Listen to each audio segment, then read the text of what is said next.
prepared to begin? It's 6 p.m., November 21st, 2022. I'd like to begin with reading a statement regarding the budget hearings. Thank you all for attending tonight's budget hearing. It is important to recognize that we are here tonight to focus on our financial priorities with regard to finalizing the 2023 York City budget. We know that government needs to do more with less, and we are. As our budget is basically the blueprint for the City of York, it is imperative that the budget team and I receive as much information as possible in order to ensure a fiscally responsible budget is adopted. With that said, we will hear testimony on projected income and budgeted expenses for all departments as they relate to programs and services for the City of York, appropriations, how they will be used, projected expenditures, and program outcomes. In considering the budget, Council may reduce any item and may increase or add items as deemed appropriate and or necessary to achieve the city's goals and its financial objectives. I'd like to emphasize that this is a public hearing, not a public meeting. Although we welcome your comments, a public hearing is not a debate session, but is designed specifically for the purpose of receiving testimony and evidence on the issue at hand.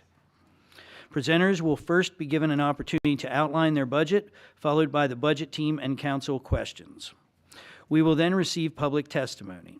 It is asked that each person providing testimony give your name and limit your comments to 3 minutes so that everyone who wishes to speak has an opportunity to do so. Are rebuttal comments allowed? At my discretion, rebuttal comments may be allowed. If allowed, rebuttal comments will only address specific matters or questions raised during the hearing and must be brief, preferably 3 minutes or less. Things to keep in mind. Speakers should provide testimony pertinent to the subject matter at hand and should avoid repetition of comments made by previous speakers. Refraining from comment if the same points were raised by a prior speaker or simply stating agreement with the points previously provided will help move the hearing along so that others who wish to speak will have the opportunity to do so. Large groups whose members wish to speak are encouraged to designate a spokesperson. What about written testimony? Exhibits, letters, petitions, and other documents presented or shown to the budget team or council become part of the official record. Written testimony may be submitted in conjunction with or in place of oral testimony. What is not allowed, disruptions or disorderly conduct will not be tolerated.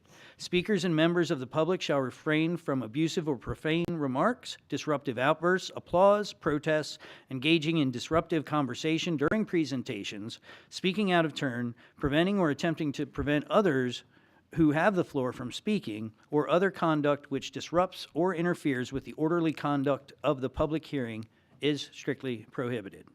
Personal attacks on elected officials, staff, or members of the public are out of order and will not be tolerated. It is not appropriate for a speaker to debate a matter under consideration with other speakers, the audience, or members of the budget panel. Engaging in such conduct and failing to cease upon request will be grounds for ending a speaker's time. With your cooperation, we will have an informative and successful hearing, and your adherence to these instructions is truly appreciated. Consideration for adoption of the 2023 budget is projected to take place before December 31st, 2022, and will be advertised accordingly. Are there any questions?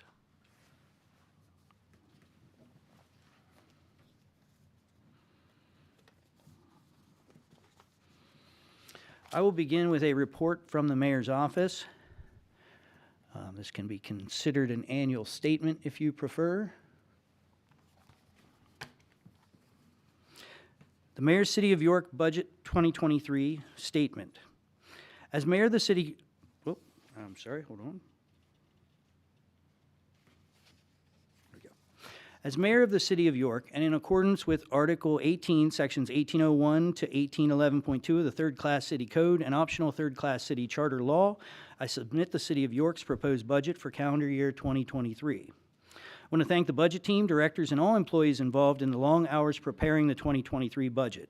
This year's budget-making process was particularly difficult as we worked to introduce new budgeting software while working to catch up on a backlog of reporting and audit obligations. I'm very thankful for the teamwork shown by our directors and city staff. The past year has provided the City of York with nearly unprecedented financial stability. The sale of the York City wastewater treatment plant has allowed the city to pay off or escrow funds to close all outstanding financial debts of the city of York. It has also put us in a position to put funds toward our pension and health care liabilities that amount to over $200 million. The additional money from the Federal American Rescue Plan has allowed us to put money toward public safety, public recreation, affordable housing, employee compensation and wellness, and much more. The total budget for the year 2023 is approximately $104 million, with a general fund budget of $67.4 million. This budget includes expenditures of American Rescue Plan funds to increase support for the York City Police Department, including hiring additional police officers. Improvements in our park systems account for additional non-general fund expenditures. A highlight of the 2023 budget is the addition of a new city facility at the Sylvia Newcomb Center to house our entire Bureau of Health staff, a York City police outpost, and a recreational facility for the community. In 2023, we look forward to the completion of multiple long-term projects, including the completion of the redesigned George Street corridor and the York County Rail Trail completion. The City of York continues to face large hurdles towards financial stability. The costs of infrastructure maintenance continue to grow, while the general revenue to the city from property taxes remains the same as it has for nearly a decade. Out of respect for their dedication and hard work, and let me thank staff again, all employees, and in an effort to keep up with inflation and market trends, the city continues to increase the wages of our employees. The looming problem of ever-increasing health care costs for our employees continues to put a huge burden on our taxpayers. But for this year, we can all take a deep breath and know that any increase, which there isn't much, but the small increases that we're seeing in expenses will be covered by the proceeds of the wastewater treatment plant. There will be no property tax increase needed to fund the 2023 expenses of the City of York. This time, I would like to get into more detail regarding the accomplishments and goals of this administration, beginning with our Business Administration Department. As noted above, the sale of the York City wastewater treatment plant, while a defensive maneuver to stabilize the city's finances, was also one of our greatest accomplishments. Before I go any further, let me remind us all of the financial position that the city was in at the time we determined that our only viable option was to sell the wastewater treatment plant. The funds to provide many of the services that York City residents and businesses expect are paid for through property taxes and business taxes and fees. The income from these sources has increased on average only 2% per year over the last 10 years. During this same time, expenses grew much faster, and it can be predicted that this will continue to be the case. In addition to our daily services, the pension payments due by the city and the cost of health care for employees and their families grew much faster than even the cost of services. The alternate choice in the 2021 budget was to raise taxes by nearly 50% and raise sewer fees by 41%. But this would have only solved the problems of that 1 year. York City was facing the near certainty of entering Pennsylvania Act 47, a form of receivership akin to bankruptcy. The disposition of this asset helped stabilize the city's finances, a feat many thought impossible. I want to thank our finance, legal, and public works staff, as well as the great team at McNeese, Wallace, and Nurek for working through this labor-intensive project, which concluded with the sale of York City's wastewater treatment facility to the Pennsylvania American Water Company for an incredible $235 million. This sale allowed us to clear the City of York of outstanding debts and invest in the long-term financial stability of York City. Another great improvement for York City that few people see is the implementation of OpenGov software. The OpenGov platform was ultimately chosen to replace Microsoft Dynamics as the city's predominant financial software.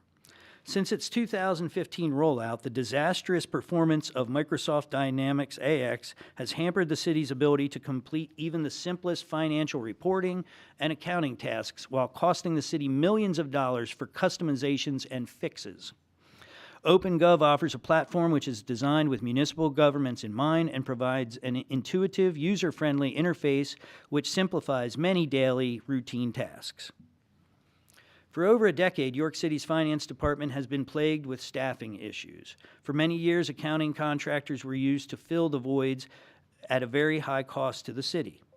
Thanks to the diligent and persistent efforts of business administration and City Council's approval of the administration's proposed changes to the employment residency requirements, the Finance Department is running at full complement as of 2022. Our audiovisual assets, including White Rose Television, fall under the direction of business administration. In 2022, we began improvements to our audiovisual systems here in City Council chambers. Improvements are ongoing, but when complete, all meetings will be easily streamable for the public to watch. So far in 2022, we have provided AV equipment and assistance to broadcast over 10 local football games, covered 3 local tennis tournaments, provided event streaming for several local nonprofit companies, numerous ribbon cuttings and press conferences, covered all City Council meetings, broadcast stream county commissioners meetings, produced several shows for economic development, produced several PSAs for various departments, assisted the police department with the creation of a recruitment video. See, I put in a lot about them because they take care of us right here. So I had to catch my breath. Our public access studio is utilized by 6 residents currently and organizations on a weekly basis and broadcasts several local churches' weekly services and many syndicated shows from other areas. On to parking. Last year, the city took over the ownership of all parking assets from the General Authority. This provides control of these assets so that at all times decisions made to the operations or ownership of parking lots and garages come under the City of York. Parking can be a tricky operation in a city. If it is run completely like a business, it may not take into account the needs of businesses and residents. By placing decisions more directly in the hands of elected officials, we hope to ensure that the parking system always includes the highest public benefit when decisions are made. Since the city took over the system, we continued with the General Authority's plan for full automation of the parking garages, decreasing the costs. At our meters, our partnership with Park Mobile has seen a doubling of transactions since 2021, making it easier for customers and staff to process parking fees. And our parking enforcement officers have seen a success rate of nearly 90% in court cases and have had a ticket accuracy rating of 96.5%. Human Resources is also found under the umbrella of business administration. With the change to the residency requirements, the city was able to hire 6 new employees to the Health Bureau for key positions that we were not able to fill previously. This means 6 more people helping the residents of York City stay healthy. Under the direction of Police Commissioner Muldrow, the Office of Human Resources successfully held 2 probationary police officer testing sessions, which enabled us to add 10 new officers to our force, and before the end of 2022, another 13 new officers for the January 2023 Police Academy. Many of these were diverse candidates. This allowed us to improve our diverse officer percentage from about 9% to over 23% in just the last 2 years. Our next department is Public Works Administration. In 2022, we completed a major paving and traffic pattern change on George Street from Rathen Road to North Street. This included improved turning lanes and the elimination of the no left turn at George and Philadelphia streets. Can I get some applause for that? The King Street Bike Lane project was completed, safely connecting thousands of York City residents and visitors from Penn Street to Tremont to our business district, the Rabbit Transit Bus Terminal, and the York County Rail Trail. Speaking of the rail trail, we completed Phase 4 of the rail trail improvements, extending the rail trail north to George Street. With the completion of the North George Street project next year, the rail trail will be complete the whole way to John Rudy Park, and additional pedestrian and biker safety features will be added on George Street. Another great victory for York City are the amazing upgrades to Kiwanis Lake. With the leadership of the Rotary Club of York, the murky, algae, and weed-filled lake has been replaced with a clear, clean, and healthy water body that we can all be proud of.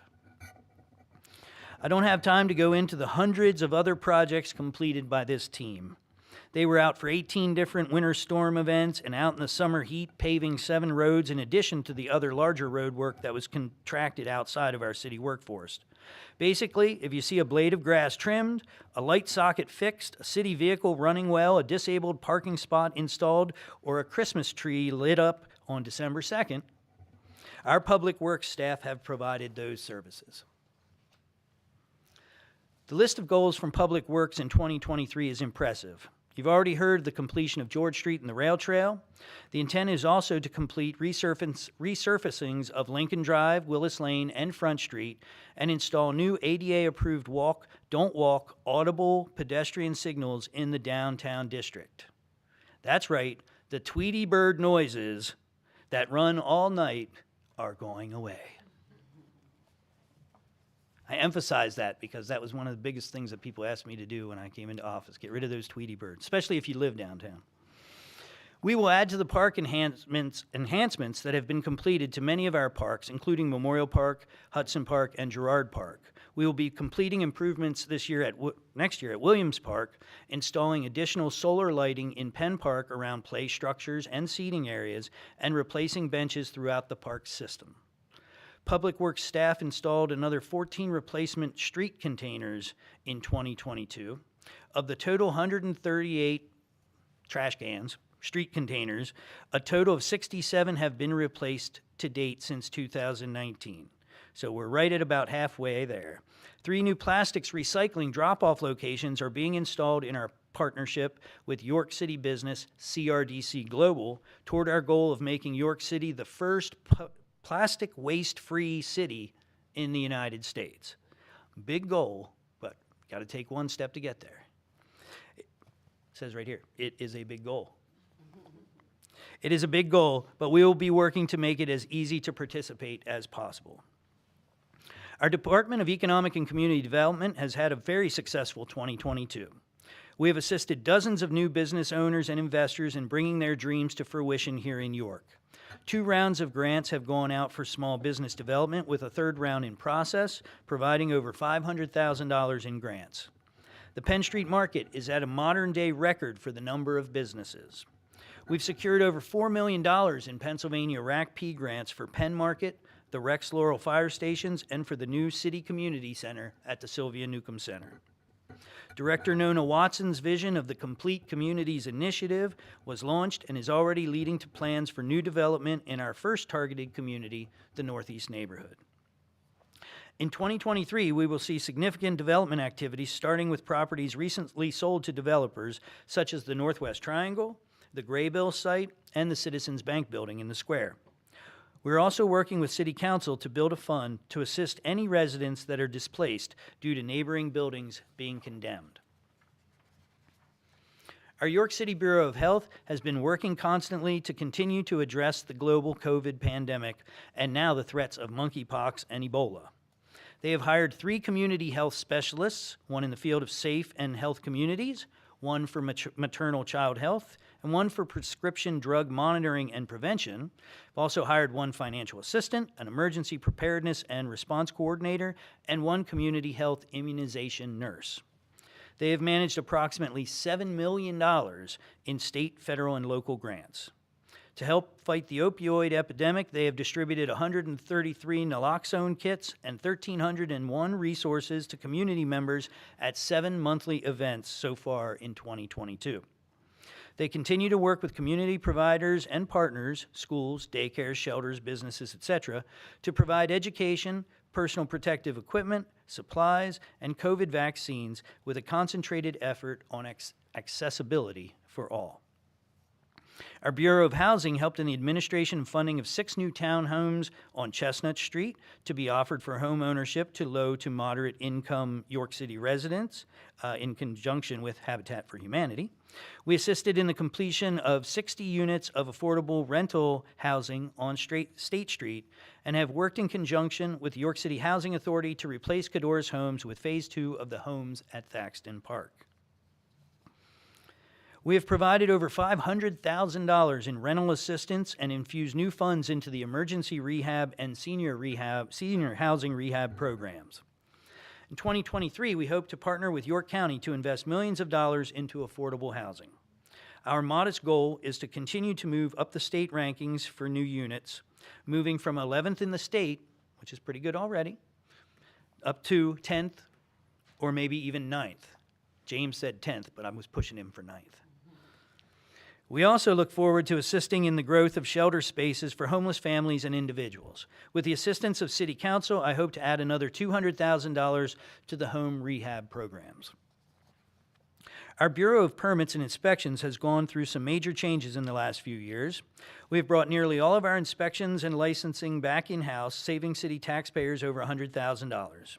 We have increased our staff, and 2 of our full-time property maintenance inspectors were placed on an alternate work schedule now to provide improved service until 6 p.m. on Tuesdays through Fridays and from 8 a.m. through 5 p.m. on Saturdays. Our planning and zoning staff is working diligently with our city engineer, C.S. Davidson, to complete the city's comprehensive plan. Due to COVID and staff turnover, the plan is behind, but not forgotten. We expect this to be completed in 2023 with a next goal of revisiting the zoning of the City of York. The York City Fire Department continues to provide the highest levels of service to our residents and businesses. This is now an objective fact.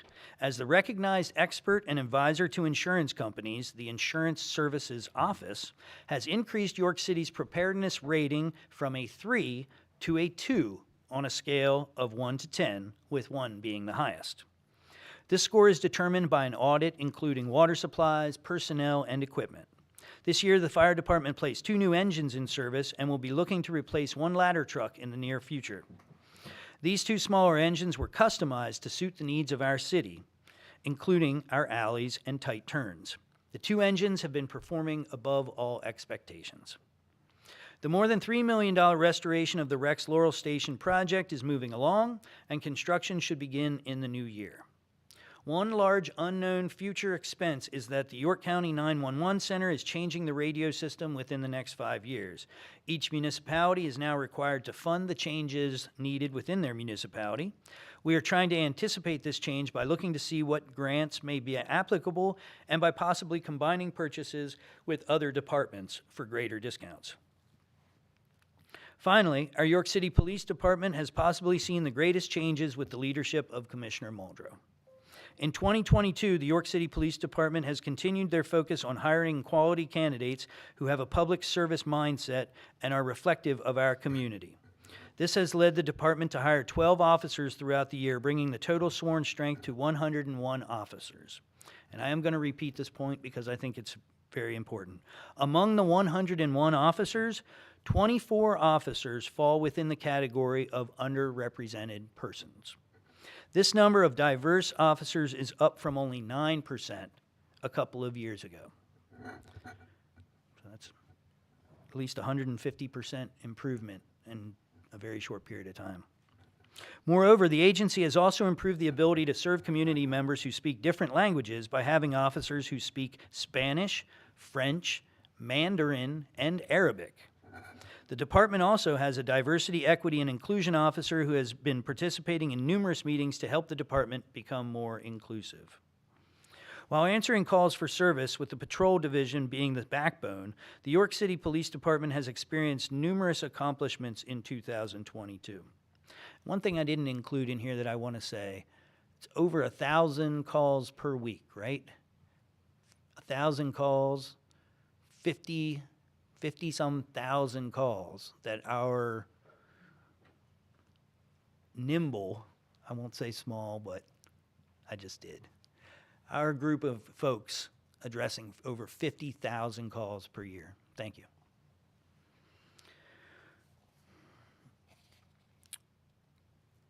For one, the department expanded its numerous new accomplishments in 2022. For one, the department expanded its therapy dog program with the addition of Benny.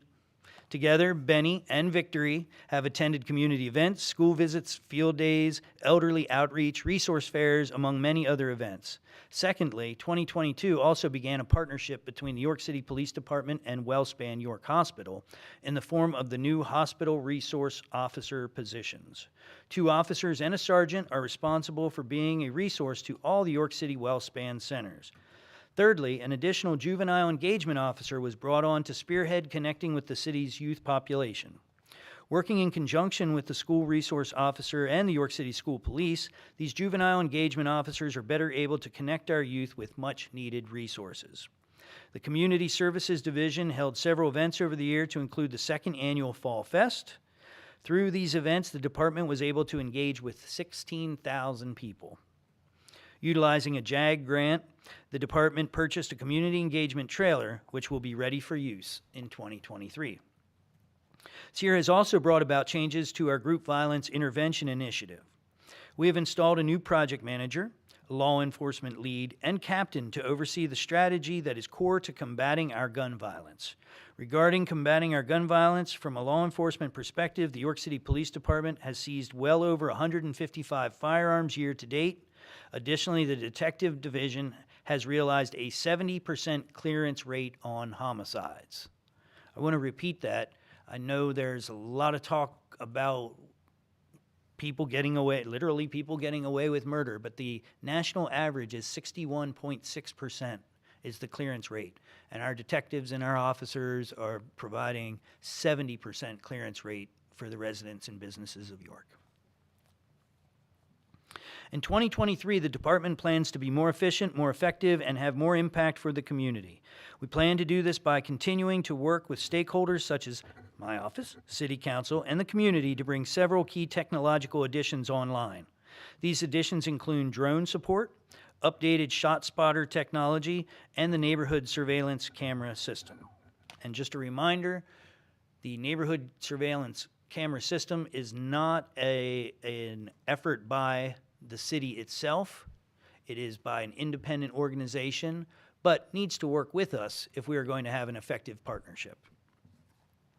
The department will continue to pursue the Patrol Tablets program online, which will revolutionize how the department provides police services by dramatically increasing officer efficiency, presence, customer service, and direct access. Furthermore, the addition of increased number of civilian admin support for patrol, assisting with administrative tasks and clerical functions, will allow the department to maximize the number of officers on the street at any given time. The department will reimagine how they work and plan to roll out a new deployment model that will dramatically improve effectiveness, increase accountability, create new professional opportunities for officers, and continue to increase community stakeholder satisfaction in the department. In conclusion, while there are always challenges and often more work to do than staff and resources to get everything done, the City of York government is performing at a high level with a very positive outlook for 2023 and beyond. We are fiscally stable. We are advancing economic development and housing development. We are improving our public assets like our parks and streets, and we continue to address public safety threats at an above average level. As always, we continue to have challenges. I do not want to complete my address without calling out our number one threat to public safety and economic development, violent crime. Some may ask how you can continue to be optimistic when we are seeing such high levels of homicide. My answer is twofold. First, this is a national epidemic of violent crime, and we are actually doing much better than many cities in the country. That doesn't make it any less harmful or painful, but it tells us that we are in it together with many others. And I continue to work with mayors across the nation to find the best tools for the current uptick in violence and crime. Second, while there will always be disagreements among elected officials, among community leaders and residents, I have found nobody that disagrees with supporting our police department with the tools they need while still protecting the rights of our residents and visitors to York. Where we do see more differences in opinions is how we get to the root cause of the problem. Violence does not just come out of a vacuum. It is nurtured in decades of poverty, in lack of support systems that directly address the needs of the individuals and families.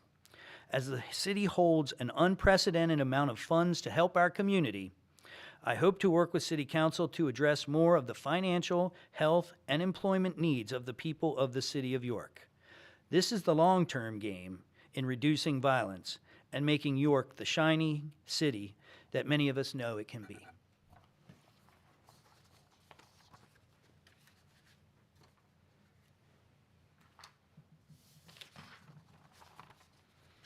With that, shall I yield the floor to you? I think they've heard enough from me for a while. I don't know if anyone wants to hear from me either. Well, welcome everybody. In case you don't know, I'm Kim Robertson. I'm the acting business administrator, and our team with finance. You've got Jerry Lavelle, our chief accountant, and Deneen Collier, our what are you? Senior accountant. I'm like, you're not staff accountant. You oversee staff accountants as part of our fully staffed finance office. And then to my left is Assistant Business Administrator Dan Hevner, and we work with the mayor to put a budget together for the new year, along with the directors and the managers and the supervisors. And I'd like to thank everybody for their assistance with this process once again.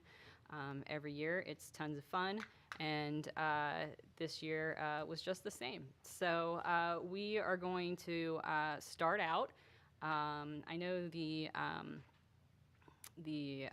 press release that came out, we're in a little different order than the way we normally go. So I don't know if you want to follow that or. The press release is correct. We had to make adjustments.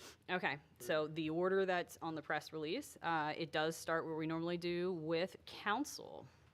I believe we have Diana Thompson, our illustrious city clerk, to represent council. I like that. Illustrious. Does that start with an A or U?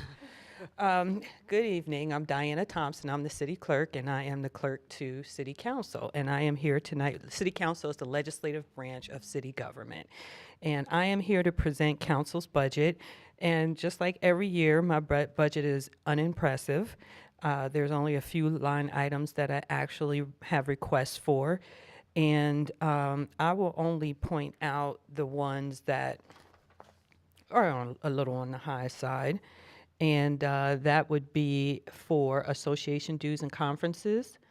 And that amount is at $20,000. That's the same as last year, but $15,000 of it is for PML fees that City Council would like to maintain its membership with PML. So that's where a chunk of that money is for, and the other part is for attendance at various training and conferences for council. Also in legal advertising, I have, that went up from $4,500 to $9,000, and that's because I ran out of money this past year. So I believe that $9,000 should be more than enough to cover any anticipated and unanticipated advertisements for next year. Is there, I'm sorry, is our 22 number on here? Ours says 75. You said 45. What is this incorrect? Last year, I thought I had it set at 4,500. This is the amended budget as of October 26th. Oh, when I transferred the Oh, money. so you So we did transferred do a funds. transfer, right. yep. Understood. right. Thank you. Okay. All right. And then the next big thing on here is for office equipment and furniture. And I have that at nothing last year, but this year I have it at $9,100. And that is to replace all of these nasty looking chairs in here. Not here, you guys are just gonna have to sit on where you're sitting. But as far as all of these other chairs, you can see they're all peeling and they fall down when you sit in them. And so each of those chairs run about $300, $400 each. I'm looking at the mesh chairs because these pleather ones just aren't doing the trick. So that's pretty much it for me. So you're just replacing the chairs like right here? And in council caucus and the admin chairs. The audience chairs are in Yeah. good shape, so. From what I did, I went from the largest board that sits there, which is our Human Relations Commission. So I accounted for all of the chairs that would be for them. And then for caucus, I don't remember how many I did. And then I did for like each director here. So, and then I multiplied that by $300-400. I can't remember. And then also a chair for me because I can't use the chairs that you all sit in when I'm taking the notes. It's not comfortable for me. I don't have a problem with this number, but I do know that we are ordering chairs at the same time, that Dave Rudolph is ordering chairs, and he's getting a good deal on some chairs.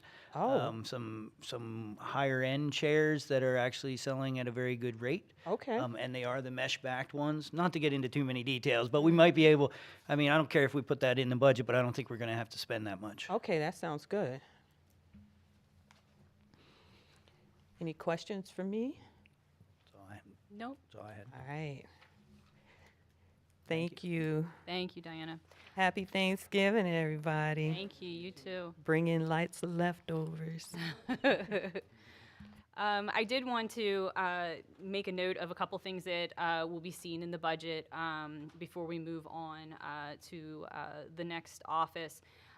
Specifically of note, those looking at the document that is in front of us, I did notice after it was my deadline to start printing that the what we call indirect cost allocations, central services, information technology, human resources, insurance, and business administration, the amounts that are actually part of the 22 amended budget is not showing here. They're correct for the 23 proposed, they're just not showing. So before someone starts pointing out, oh, wait a minute, it was 0 last year. No, it wasn't 0. It's just the information that I pulled did not have it in, and I was all thinking about how I could fix it, but I ran out of time. So I wanted to point that out. And just quick explanation of that. That is pretty much what the description is. What this is the allocation of the total expense in pretty much, for the most part, the offices that are listed. We have a budget for central services that is allocated out to all the departments, their share of the custodial here at City Hall, of janitorial supplies, paper supplies. There's quite a few that are allocated out. Same with information technology, human resources, and business administration, the part that is Fund 70 for internal services. Insurance allocations, what you see here is the share of the non-health insurance related allocations, which is mostly our property insurance or general liability. These are allocated out to the associated departments. So say the police liability coverage we have isn't shared amongst everybody. That just goes to the police department. And then like vehicle insurance, it goes by the vehicles assigned to departments, that kind of thing. So those are the amounts that are done. And the nice thing about our OpenGov budgeting system and that we were able to use last year is that those, once we set up the parameters as to, use the number of vehicles and it's associated with, 14 vehicles to permit, whatever amount is associated with the insurance, which is located in the risk management budget, then gets allocated accordingly. So it makes it a much more efficient process.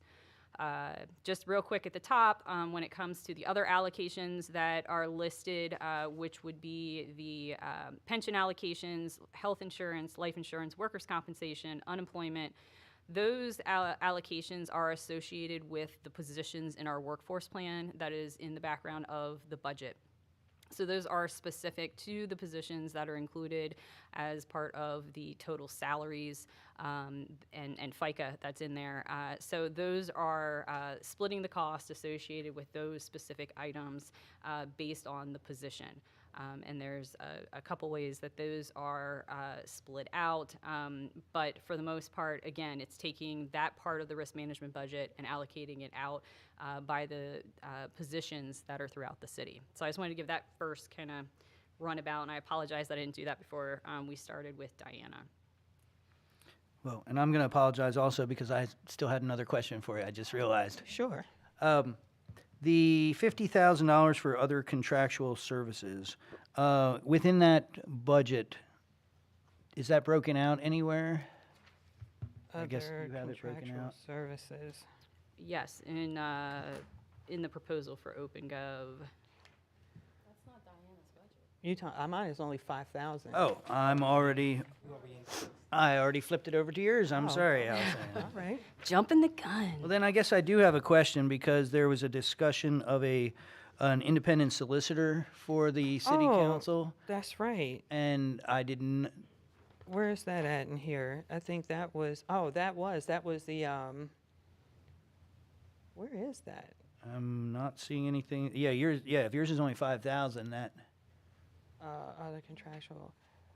Oh, that's Ooh, I messed that one up. Well, Because that's something that they definitely wanted in there, because, we Well, all been talking about that. they can so- feel free to amend it without objection. Okay, Yeah, Diana, send me that amount, and I'll make sure Okay. it's in there included as an amendment for council to consider. okay, sounds good. Thank you for catching that, Mayor.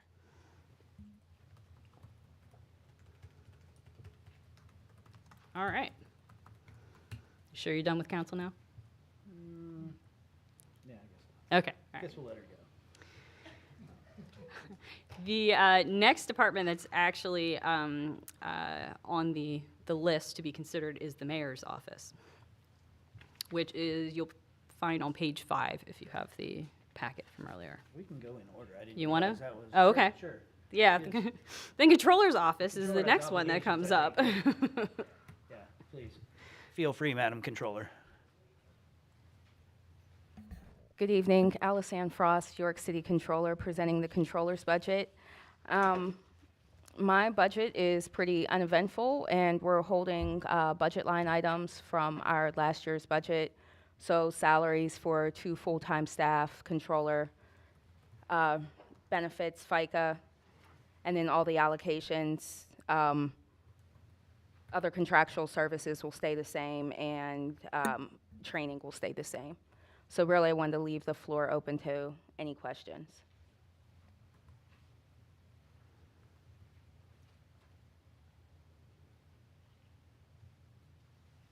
Did we discuss these salary increases? Salary increase. 113, 135,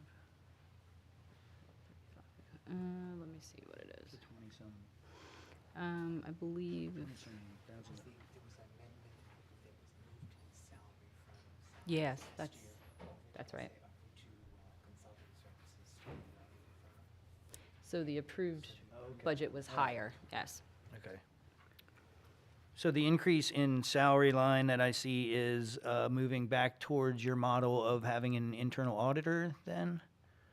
So you're at the 22 amended, Amended, looking yeah. at the proposed. Versus the proposed, yes. So we have the full-time auditor, which is what we had approved in the original 2022 budget. Why, I'm sorry, why, I'm confused about why the increase. Oh, because that was only partial year? No, there was No, so a you- transfer There was a mid-year. transfer, so you're looking at the amended budget. So we don't have what was presented at 2022, at the beginning of 2022 on You here. weren't using it, so you transferred it To over another for the line other item. accounting services. Mm-hmm. Thank you.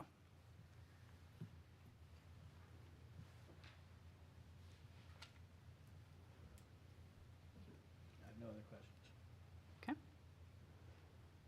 Anybody else up here have any questions? All right, thank you. All right, thank you very much. Next in line then would be the treasurer's office, and we have Treasurer Joe Jackob. Hi, Joe. Welcome. I was blessed with the opportunity this year to, hold on, please. To actually sit with the mayor's committee this year to develop the budget. So I know that we have gone through every line in everybody's budget, including my own. There are no changes as far as my agreement with what we reached at that point. I do have a few dollars different on what I was handing you, and I think those are mostly allocations that have been refined since then because Yes. we're within like $10 on everything.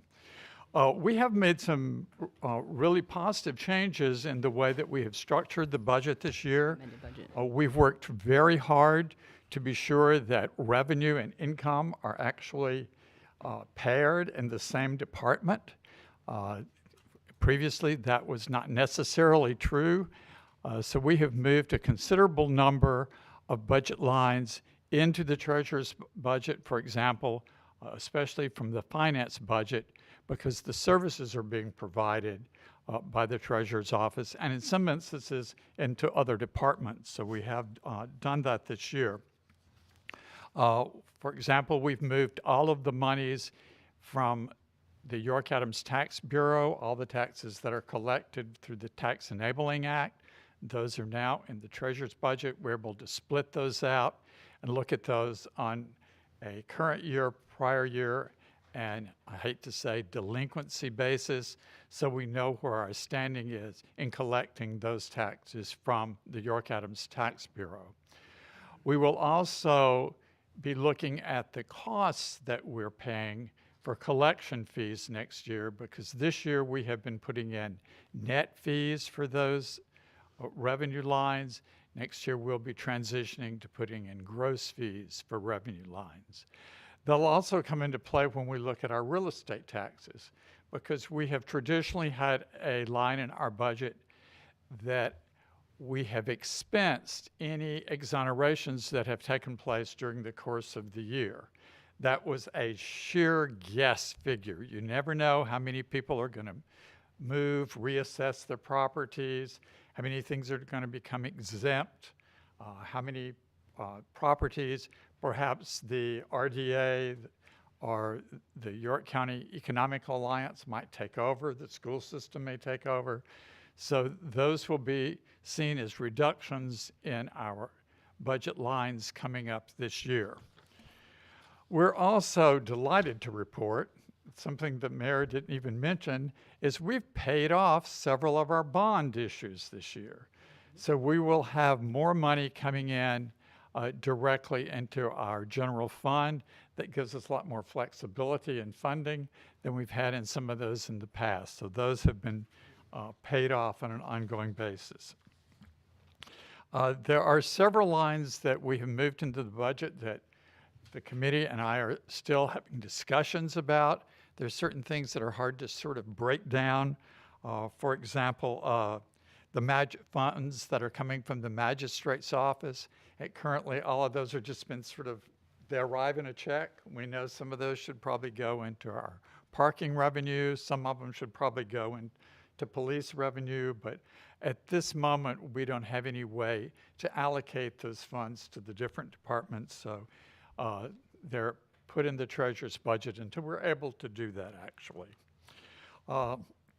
There's some things that we would still like to look at.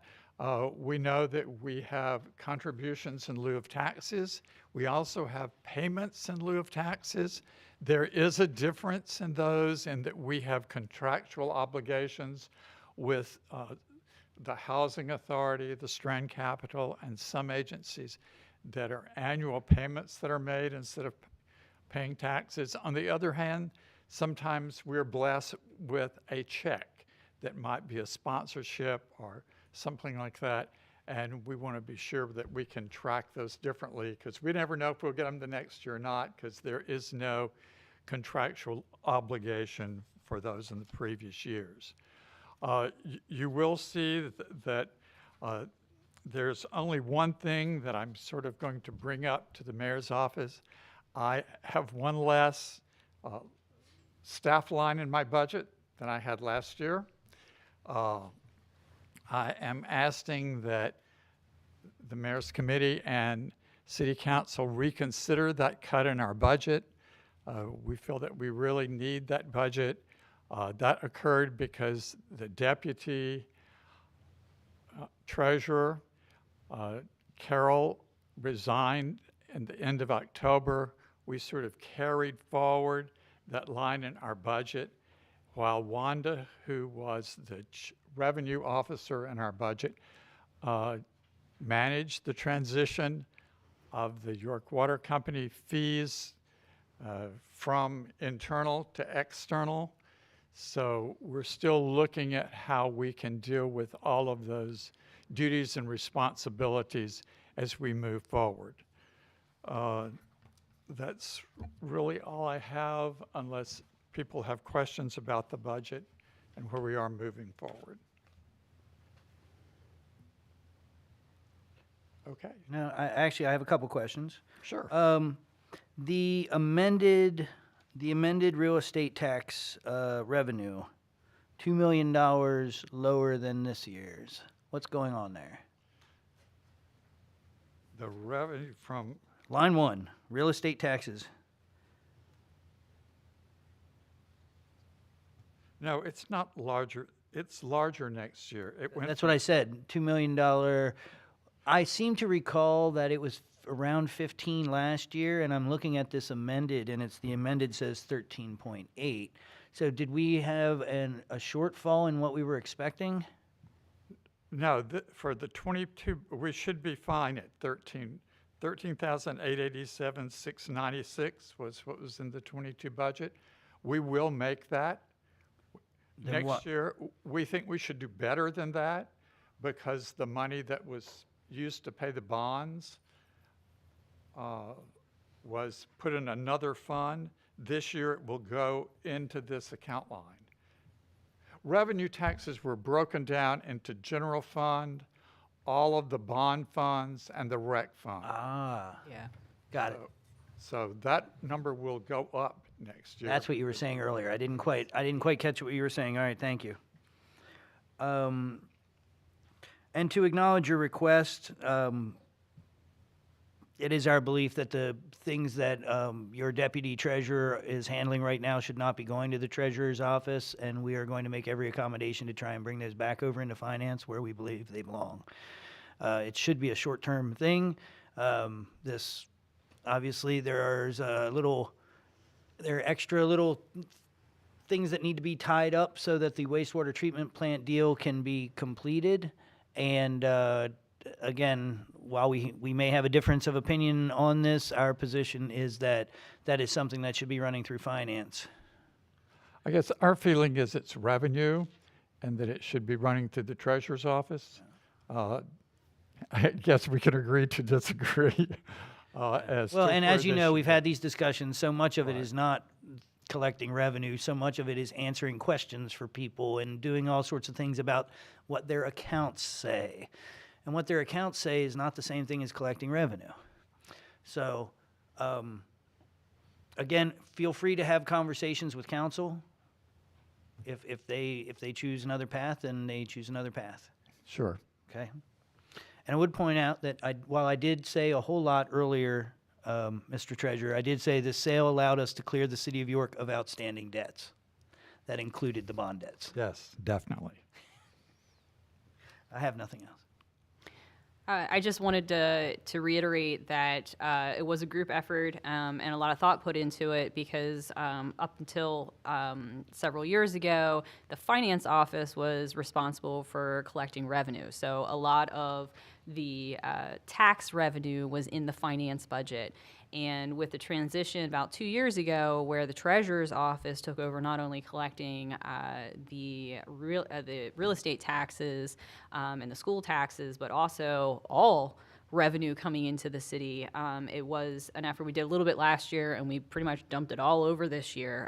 So when you are looking and you're trying to compare last year to this year in terms of what revenue looks like, you almost have to look at the treasurer's office and the finance office combined in order to compare what was budgeted for last year to what is budgeted for this year. But we all feel pretty good about this process, and it is, I think, the right. We're heading in the right direction in terms of better representing. And again, as Treasurer Jeffcoat mentioned, we also took the step in terms of. I believe last year we had already made this move that the revenue associated with parking is now in the parking budget. The big move this year is that obviously we sold the plant, where I'll talk about that, and we no longer are billing for sewer fees, but we do still bill for refuse fees. And that traditionally had been in the finance office, and of course we could consider putting it in the treasurer's office, but it pays for the expenses out of the environmental services budget. So we've actually, this time, you are going to be able to look at the environmental services budget when we get to that, and you're going to see how much of our expenses associated with trash collection and other environmental services are actually covered by the revenue we're getting in. I know, novel concept, but it took us a while to get there. But so those were some of the big steps that we took, which I think is going to help with transparency and help with budgeting in the future. Yeah, I just want to thank you, Mr. Treasurer, because we're not giving you all the background here, but I'm going to try and give you a little bit more. Over the last few years, I guess since I came into office and even before you started noticing it, right, was that the city hadn't been following all of the rules of how revenue is supposed to be brought in, the rules that are dictated to us by the state. Am I accurate? Yes. And so some money was coming in from over here. So we've been trying to correct these decades-long mistakes, and you kind of can't do it all at once. You got to do it a little piece at a time. So we've been working back and forth, and I don't want our disagreement on this one employee position to undermine the fact that the treasurer's office and finance have been doing a great job of trying to figure out how to shift these tasks and these revenues around. Thank you. All right, any questions for Treasurer's Office? All right. Thank you, Joe. Thank you. Thank you. All right, then we are to the Mayor's Office. Well, mine is pretty simple. I don't think there are any changes except for a tiny increase in salaries and wages. Are you seeing anything else? I think we're all exactly what we were last year. Zero growth budget. Correct, there's no changes in positions. The only changes are associated with allocations that are out of your control. Any questions? Nope. All right, you're done. I don't Oh, get to no. leave. Ah, shucks. All right, then we're moving on to the Solicitor's Office, and we have Assistant Solicitor Jason Sable here to speak. good Welcome, e- Jason. Good evening, everyone. I, like the mayor, have a very simple budget. Everything is the same except for books and subscriptions. We have a contractual obligation to LexisNexis, who is our supplier for legal research. The only change there is an increase of $80, and everything else is the same in my budget. Now, is that including the additional access that? Yep, we've gotten? yes, Huh? yes. Is that okay to talk about? Nope. Okay. All right then. That's why we keep Jason around. I do have one thing that, I don't know why I can't get this right every year when I do this, but I got to fix the part-time salary budget for Solicitor Hoyt. Yeah. Yeah, I figured you did. Yeah. He's in there as half, and then I try to make half of that, and yeah. So I will fix that. I have note of that. No questions. Anybody? Once, twice? Thank you, Jason. Thank you all. All right, now we are moving to our Human Relations Commission, and I believe we have Commissioner Mark Rhodes here. Yeah, come on down, or over. I think you might need to sit over there. Why? I don't know if that one's mic'd. It is? Okay, Mark, you're good, I'm sorry. Whichever way you'd like to go. There's a seat over there. Not gonna be there long. No.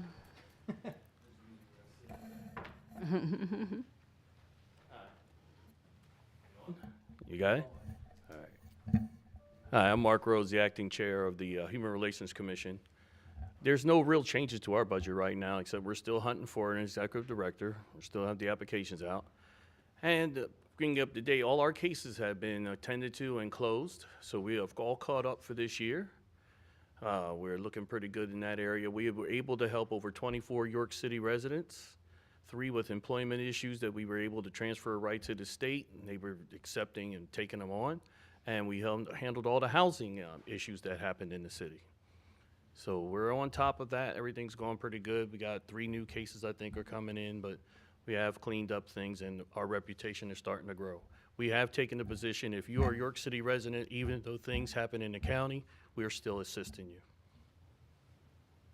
Very good.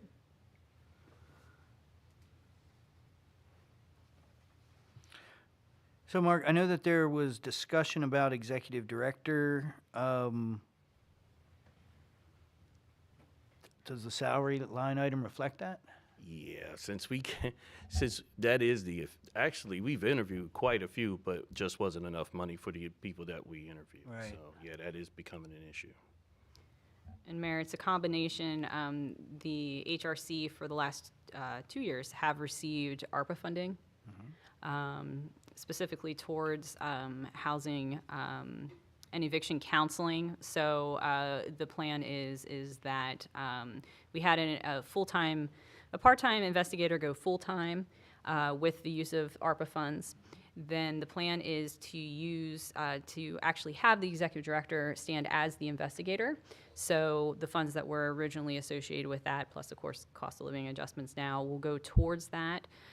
In addition, there was budgeted for a part-time housing and eviction counselor. We do have a full-time one, and so the combination of the investigator salary and the part-time housing and eviction counselor is what to be used as executive director, and it's all included.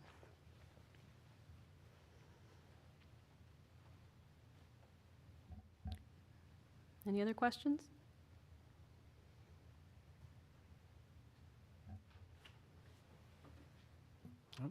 Thank you for your service. Thank you. I got a Thank meeting you. across the hall. All right, yeah, there you go. Thanks, Mark. Okay, I think we are skipping business administration. We are. We're scheduled for tomorrow. Okay, and we are going to the police department, which would be page 104. At this point, we've got entire groups, so we'll just follow this. Okay.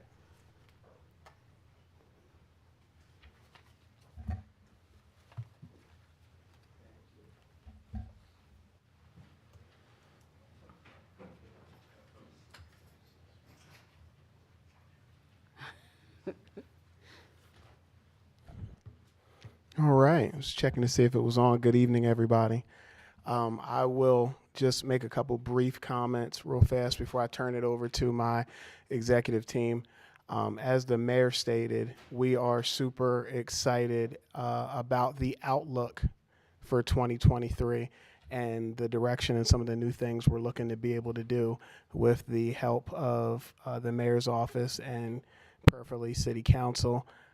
We look to be able to be even more efficient than we had been over the last couple of years.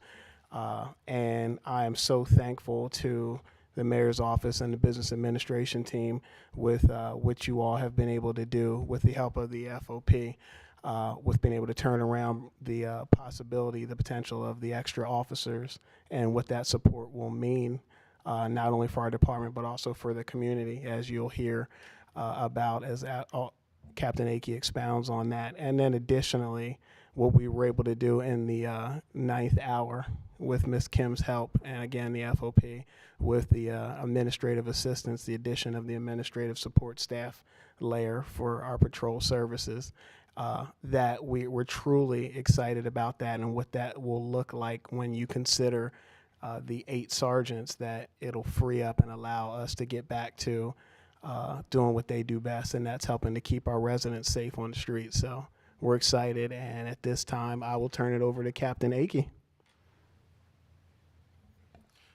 Good evening, Mayor and budget team.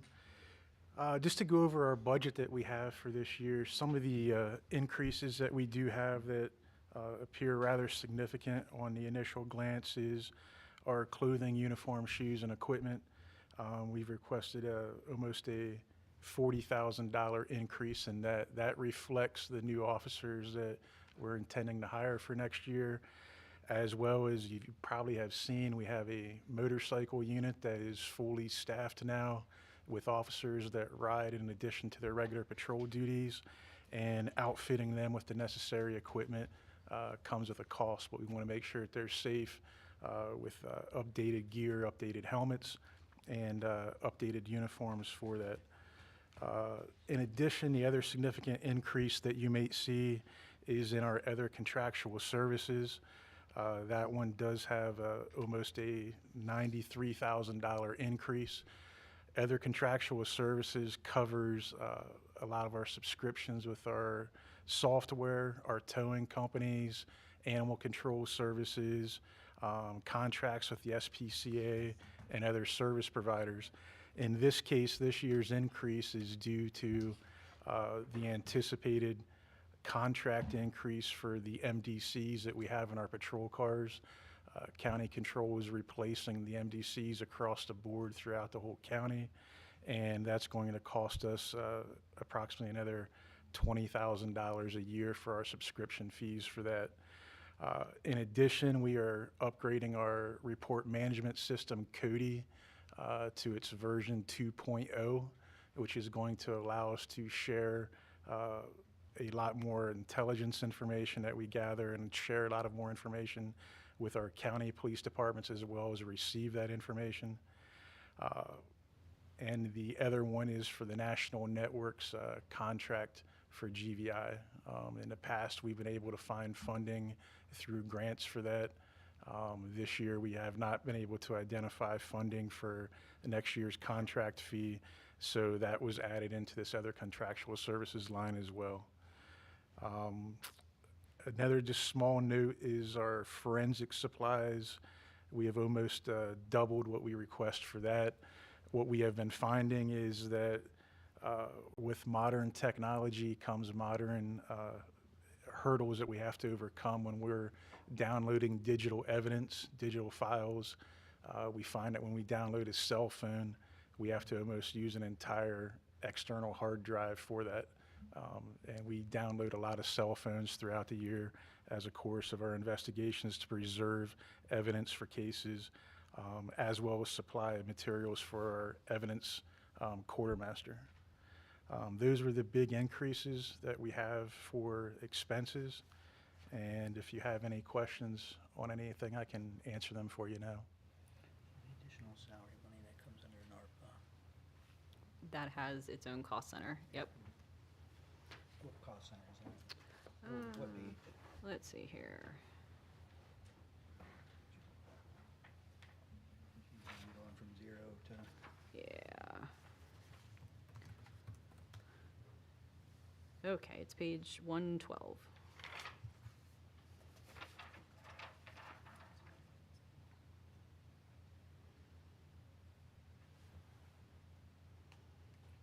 It looks like about 4 officers there. Is that what it is? Yep. Yep. That's what was taken into consideration.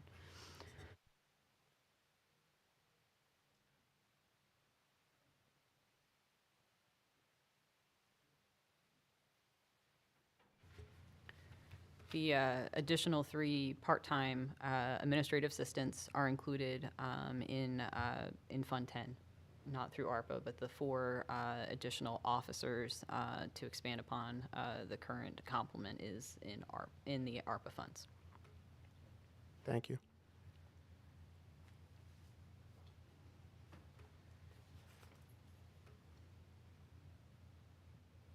Scott, can you remind us to have a meeting on this? The other additional police officers, there's 2 additional police officers associated with the COPS hiring grant that we did receive, I think, late last year, this year. So we do have 2 officers for that. We've got 4 for ARPA. We do have in here, we've got a couple of funding sources now for different positions. So there is the funding for the hospital resource officers, which is separate. Those are currently filled. We also have the separate funding that was associated with Officer Nice. What is she? She's the juvenile engagement officer for this year. Yes, I made sure to allocate her separately. So we're taking full advantage of the additional funding that we have available in order to make sure we're allocating everything properly and that we can get you as much staff. And as the mayor had mentioned, adding the additional officers via ARPA, we took into consideration that knowing that money is not, it's temporary, that we're using this as an initial bump in the staff, taking consideration anticipated retirements that are actually scheduled between now and the end of 2025, so that even if we can't find funding sources to replace the ARPA, that we would not be in a position of layoff. We would just lose the positions from attrition. And I guess that's where I'm a little confused. I thought we had a little bit higher numbers on that as far as how many we expected to retire by 2025.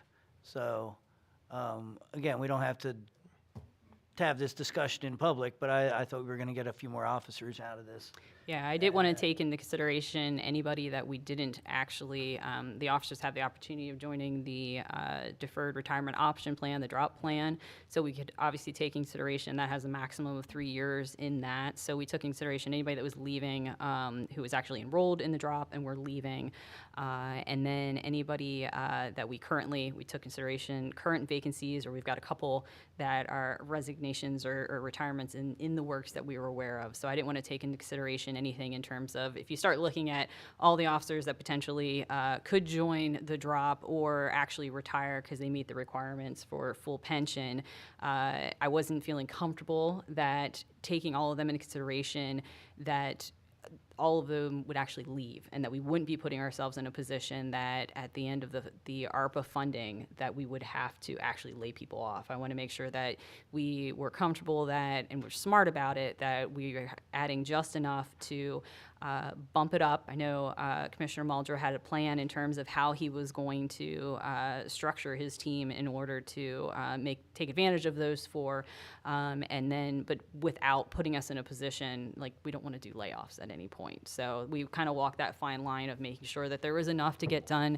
the minimum of what Commissioner Muldrow was looking to do, but not setting ourselves up. And this is something that we could reconsider for the 24 budget and the 25 budget, depending on where we are, again, with staffing and known retirements that are coming through. But for this year, this is what I was comfortable putting in, again, keeping in mind that we knew that we were going to have enough people leaving. Now, obviously, I believe there was one extra in there, taking consideration that we always have at least one random resignation throughout the year that historically has been happening. But the other three, we were definitely known additional retirements. And again, I mean, we're always going to be open to more. You know me by now, but at this point, I'm also I understand the need to be prudent, and I know with what we're getting, we're going to be able to make an impact here in this community. So, Well, I'd like to have a quick meeting before council votes to determine if there is any movement on this. So, That's fine. I know I was expecting a higher number. Our discussions with council were expecting a higher number. Your logic is absolutely valid, but I'm also not sure that, even though you don't have that exact number, we have kind of an average loss that's at least 3 or 4 per year, right? yes, sir.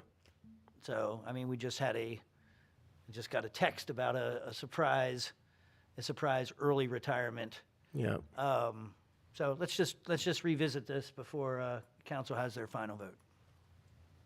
Thank you. Yeah.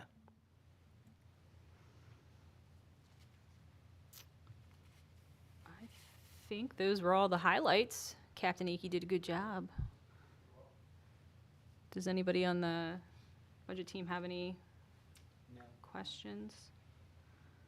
So your budget's getting more complicated every year, which is good, because you're getting funding in to cover. Well, I do have to say that using OpenGov has been a learning experience this year, but I am pretty looking forward to how it's going to work out this year now as we get our second year into it. It's a lot easier to follow where you are and where you want to go versus the dynamic system that we had before. So, And there's still so much more we can do with it now that we're getting fully staffed. So good. I'm glad. All right. Thank you, gentlemen. Now, according to the lineup, we have Public Works, which we find on page 75, and we've got Public Works Director Chaz Green. Good evening. Hello. All right. So, guess we'll start with Public Works Admin and go from there, or? Yep. Okay. Your show, however you'd like to do it. All right. So, I'm going to start with the Public Works Admin account. One highlight that you'll see is in our engineering services went up to $300,000.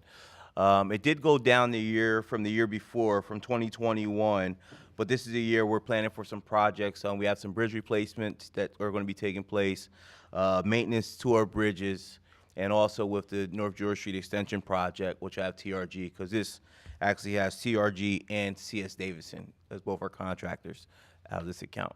Just to make a point on this, though, how expensive is the project, and where is the project getting funded?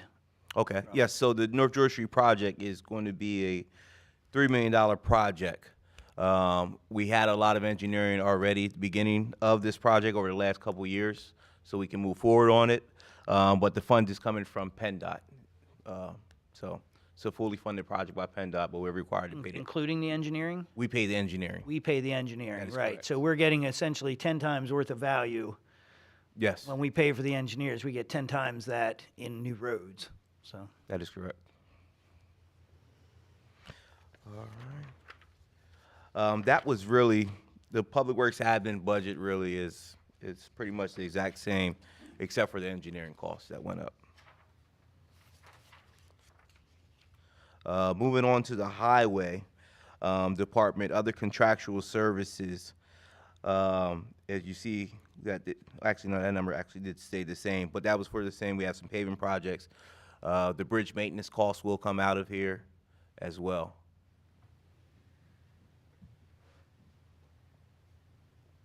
What is that, Yampo payments or something? Sorry, Chaz, I'm on the next page on 76. Okay. Wait, are we there yet, or are you still on 75? Nope, we're at 76. Yeah, I thought you jumped past it. What is 42070 there? Expenses, other professional services going from nothing to 211?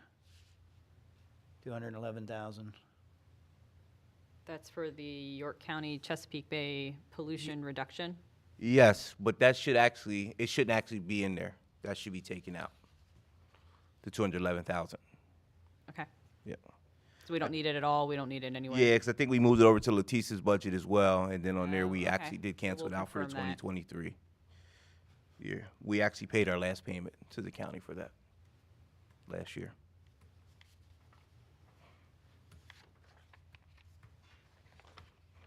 I thought it looked fishy.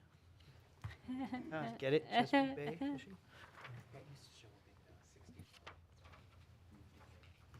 Yeah, and that's a point of note that obviously with the sale of the plant, Fund 60, which is sewer, and Fund 61, which was the intermunicipal, what was it, IMSF, sewer fund,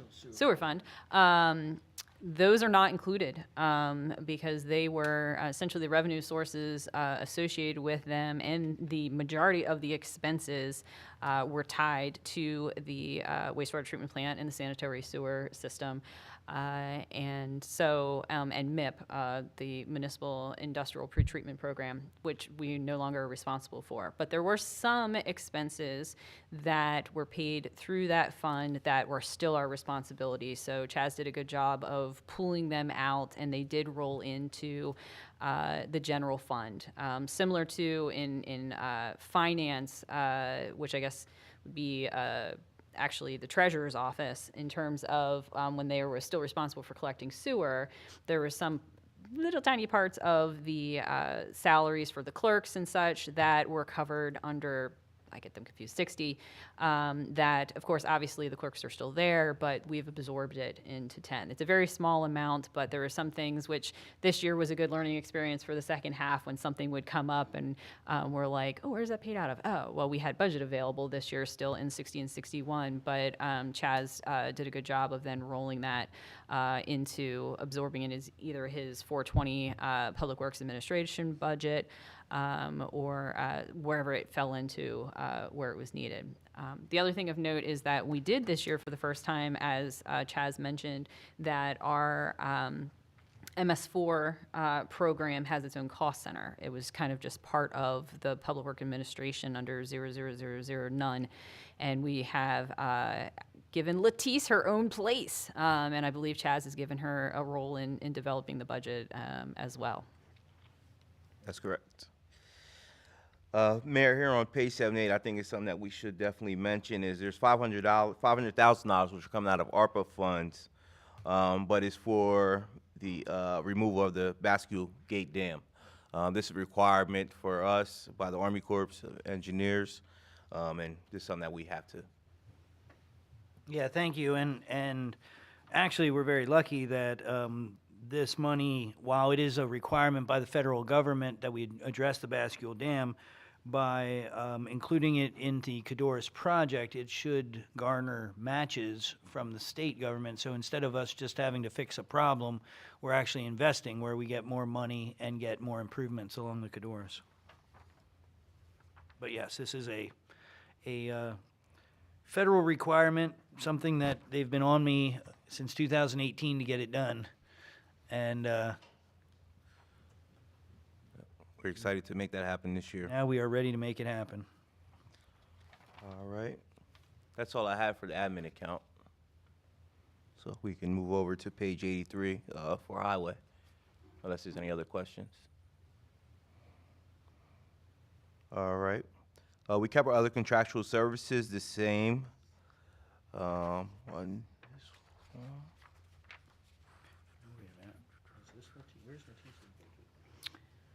Letisse's is, She's under the admin account. Okay. 332. Okay, so that's where the 211 is. Okay, good. Yep. Oh, wait a minute. I'm confused. Are we? I'm sorry. Why at budget team? Why is this listed? I'm trying to follow it here. Expenses for other professional services. That is the pollution reduction money that we owe? Why is this in here? So I feel like we're in here a lot. Like, is this another duplication?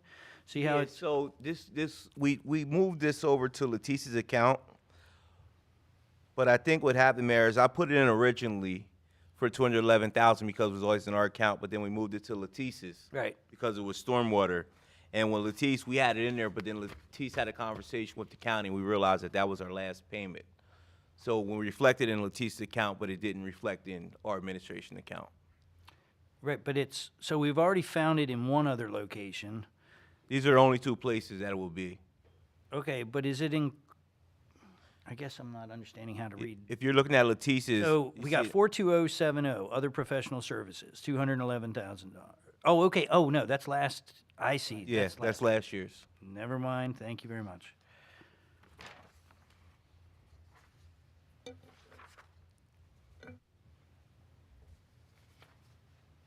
All right. all right, let's try highway again. All right. Highway, I didn't have any, let me see here. Didn't have any changes really to the highway budget, except for, you'll see some small increases into the budget just because of the cost of material for us getting signs and material for roads and everything else, prices went up. Well, there's a near doubling of salaries. Is that due to people transferring over from the, That would probably have to be Kim's answer. Give me a second. am I looking at salaries going from 287 to 549? Highway salaries, highway is interesting because my workforce plan puts everybody in under highway 421, cost center 00000, none. Then what happens is that Jerry manually pulls out the amounts that are associated that we could apply to liquid fuels. So what most likely here is this is the original total, not taking consideration that he had allocated out the amounts that can go to the different liquid fuels cost centers, and that we just did not do the reduction in the original highway, so we can make that adjustment. And we like making expenses less. So if you believe the first time it shows up under the liquid fuels budget is 84 when it's cost center 10003. I'm sorry. Yes. No, 10004. So there's like $90,000 there for cleaning. And then there's other various liquid fuels, including, was it snow removal, signs, those kind of things that we can pull money out of the Fund 10-0000 and move it into liquid fuels, which is actually Fund 21. So I believe that's just an error that we have to add the minusing expense lines in Fund 10. Good catch, Mayor.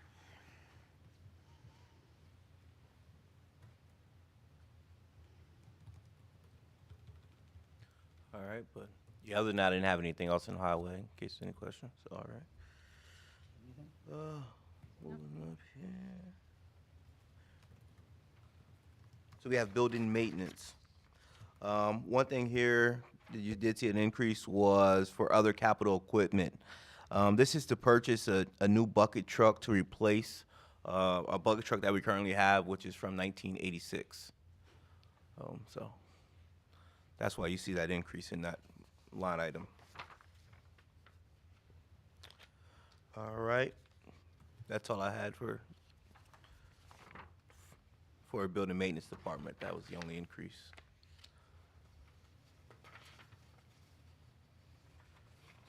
All right. Going through our fleet budget, it's standard. It's kept everything pretty much the same. For a budget, just some small increases, which was just because materials that went up, prices.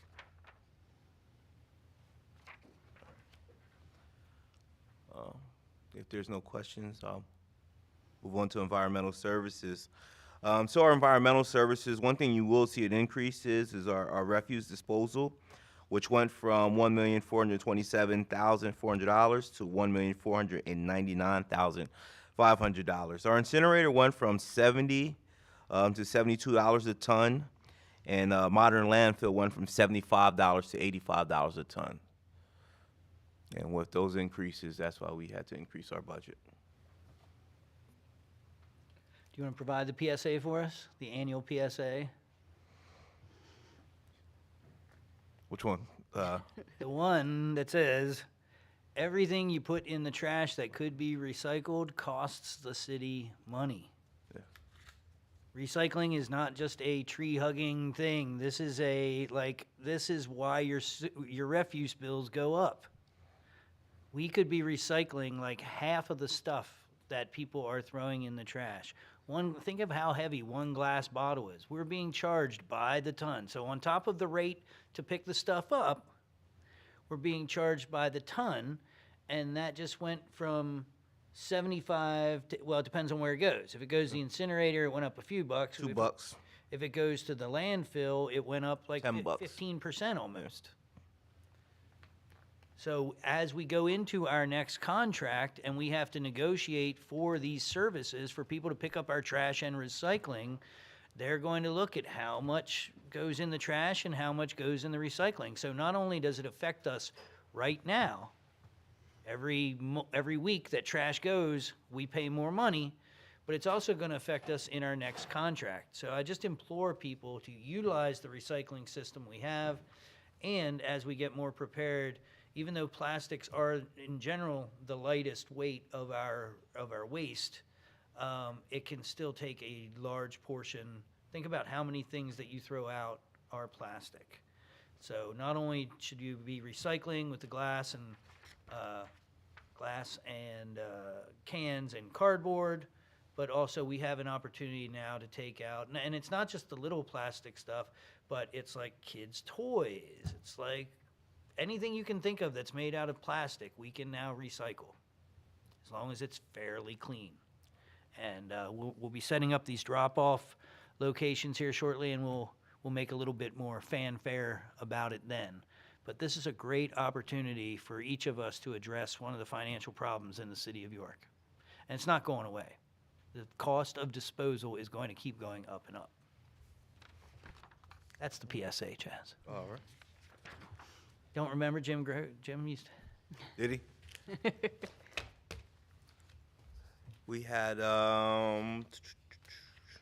refuse. That was it. That was the only thing I had. So if it's okay, I'll move on to recreation and parks.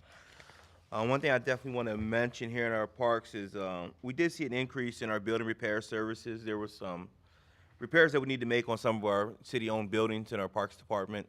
So we did put an increase in there of $25,000. But then also their parks recreation equipment, we went from $2,700 to $107,000.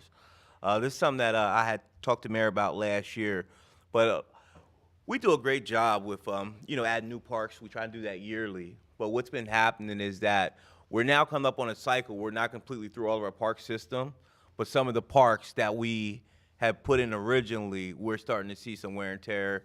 We have to do some replacement of some equipment, slides, swings, and things like that to make sure we're keeping our kids safe out there. Plus also making sure we have appropriate wood carpet, which is a requirement for our insurances as well. So you'll see that reflect, and we used to receive some donations when it came to wood carpets and things like that, but we're not seeing them as we used to. So if you look down to other contractual services, went up from 17.5 to 44.5, and that is to help out with that as well. Some cool projects here in the Parks Department, which Hey, I just need to jump back a little I'm bit, sorry. though, Chaz, to this going from basically $2,000 to $100,000. yes. Obviously, that's okay right now. We have some ARPA money. We have some things that we can probably cover this with, but that's not a sustainable increase. So are you suggesting that needs to be sustained? No, I'm not saying that, That's a but catch-up. This is a this catch-up. is some catch up. Yeah. So if you're looking there, we were getting $2,700 to do repairs in all of our park system, for equipment replacement. Right. So yeah, this is to catch up for a couple of years now. Okay. Just remember that when you're budgeting next year. We'll do. Cool thing here is looking here, we have Williams Park, which is a project we have for slated for next year, and we're excited about that. I'm also working with the Park Conservancy. They're actually looking for a grant right now as well, and use our funds as a match to help out Williams Park as well. So that's pretty exciting. Another thing is something that Mayor has been working on this, and now I actually have the pleasure of working on it, but building a basketball court at Memorial Park, which will be located at the corner of Boundary Avenue and Edgar Streets. So we are excited about that. It's going to be a pretty cool project. Yeah. And there were some basketball courts there, and it's something that Mayor talked about probably since 2018. But there were some basketball courts over in that park years ago, and they were taken out for a softball field. But then now we are getting the basketball courts back there, and I think it's going to be a real cool project.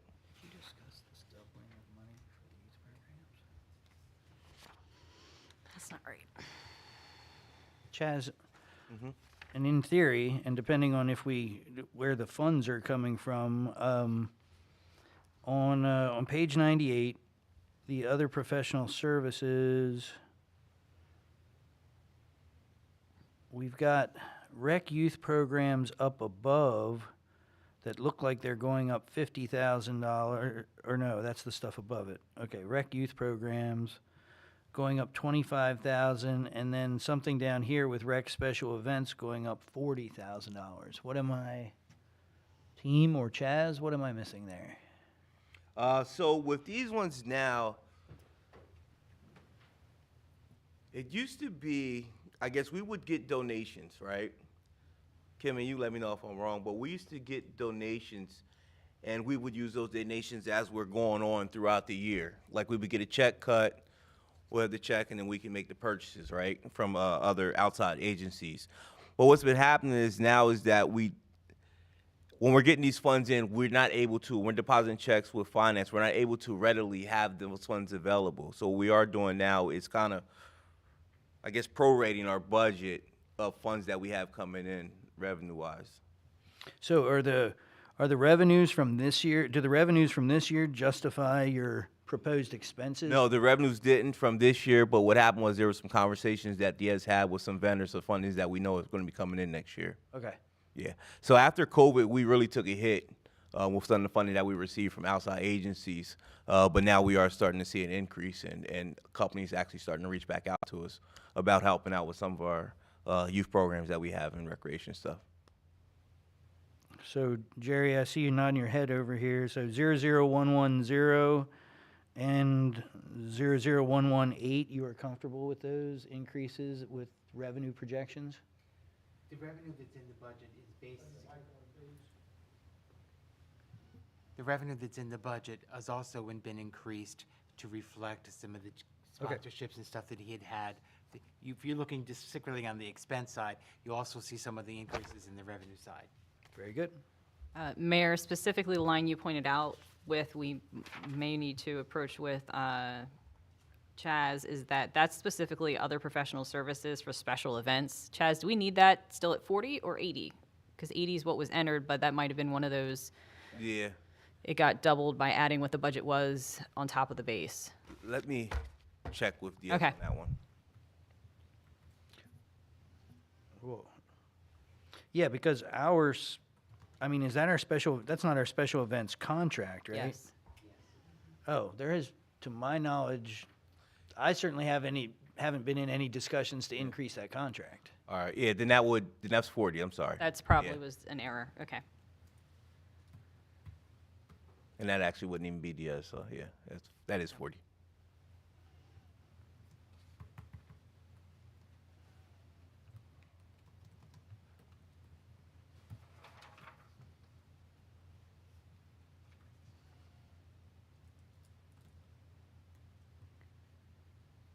But to note, again, India Banks and Diaz Woodard work together in terms of, we did have more flexibility, which was probably not a good thing necessarily with our dynamic system in terms of the funding that we would receive in from donations and sponsorships being able to being expensed fairly quickly. Because they weren't necessarily included in the budget. They were kind of an in and out. And so we ran into issues that with OpenGov, they make sure that our expenses that we're trying to put through as a requisition to be approved as a purchase order is actually part of our budget. So Diaz and India work together to actually, which is good, come up with a budget for each of the programs that Diaz has been rocking out the last several years so that he's budgeted for what he anticipates getting in for revenue and then what the associated expenses are so that they won't run into these hiccups in terms of being able to utilize the money they have to get the programs going. And with these, Essentially trying to avoid budget amendments down the Yes. road where then you have to wait for council and they have to sit for a couple weeks. that's Yep. correct. So you're just projecting out a more likely number. Yes. Got it. And that was it for the Public Works budget, if there's no other questions. Are you missing your couple departments that you used to have to sit through? You know, I was just sitting here thinking about that. I was like, oh, You're like, I I'm don't have done to, I don't have to go already. through wastewater treatment plant right now, so, yeah. Yeah, the only other thing is the ice rink, which we have a lease where we get money in for covering, and I believe we did confirm that the other contractual services, which was a lease on the scoreboard, I Scoreboards. believe we don't need anymore because we paid that up in '22. So now we're just seeing revenue coming in for once for the ice rink. We don't have the debt associated with it either, so it's a weird world we're in. I know. But yeah, that's where Public Works ends now. So we just saved ourselves, besides all the money we gained in the sale, we saved ourselves probably 45 minutes in budget hearings. All right, well, thank you for your time. Jazz? I Thank appreciate it. you. All right, now we're skipping back around to Economic and Community Development Department with Director Nona Watson. Come on down. This gets us to page 32. Should have everybody here tonight. Oh, wait, we can do yours yet, right? No. And fire is not here. So we have to come tomorrow. Yeah, we have to come tomorrow. Good evening, everyone. Good evening. First, I just want to say, again, I'm Director of Economic and Community Development, DECD. We are comprised of 5 bureaus, and I'm going to go over my budget, but then when I get to the other bureaus, I would like for the deputies to come and sit next to me so we can hit on your budget as well. First, I just wanted to say thank you to the mayor and to council for approving we have 2 grant programs that's coming online next year, the Minority and Women Business Enterprise Grants, where new businesses or minority businesses and women businesses can take advantage of these grants. We have another grant that's going to start up in January, which is the New Business Startup Grant. So for new businesses who actually are just getting started, we would like for you to come on and take advantage of these grants. I also want to thank you for the support you gave us for the comprehensive plan, the completion of that, for permits, the 2 inspectors that we're getting, the plan review table, the vehicle for permits, and also the funding for the Sylvia Newcomb Center. And so in reference to my budget, economic development, I don't have a lot of changes. Other professional services, last year I did not have anything in that line item, but this year I included $25,000 for marketing for DCD housing programs. So that will cover marketing for like CCI and also the affordable or attainable housing program that we're going to launch next year as well. So I'm requesting $25,000 there.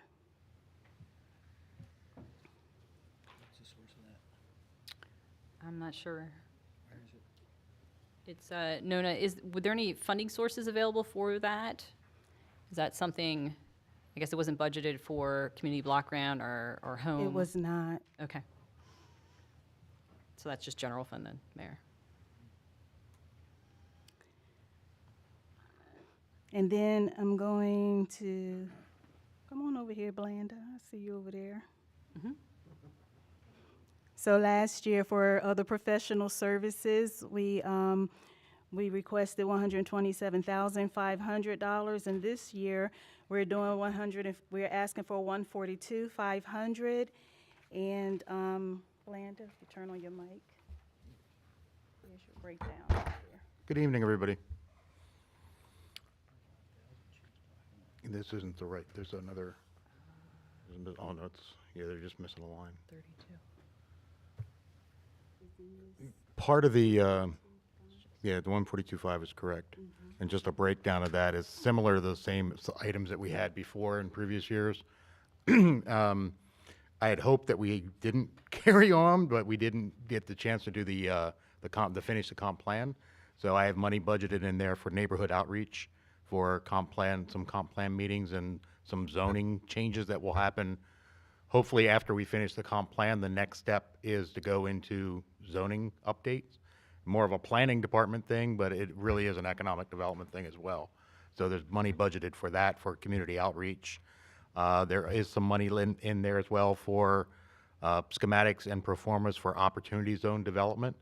If you remember, opportunity zones are actually now getting into third-class cities and smaller areas. So we actually have had some outreach and some interest from opportunity zone developers, which is great.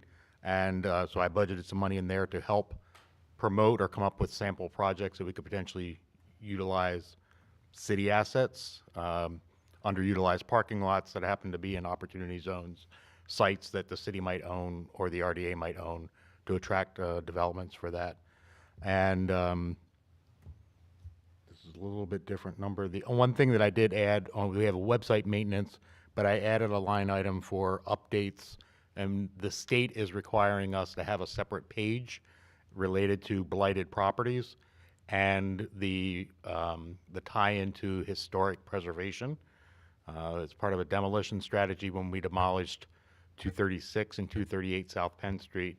The State Historic Review Board, or State Historic Preservation Office, SPO, SPO required as part of that cooperation agreement to create a website that would direct people towards tax credits and historic resources, which is basically built under our hard page, but should be updated and list the blighted properties or the properties to be redeveloped and their historic status, whether or not they'd be eligible if they're in a historic district based on the state's classification.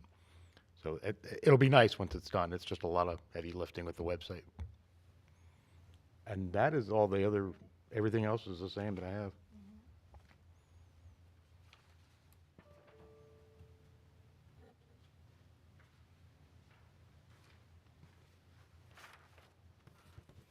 That's it for economic development. Do you have any questions? No, just that I'm not that comfortable with the increasing of that general fund expense, and I'm hoping that you can make an effort to find it. I'm not going to remove it, but I'm Okay. hoping that you can find or make an effort to find a different source of funding for that. Okay. All right. Is that it?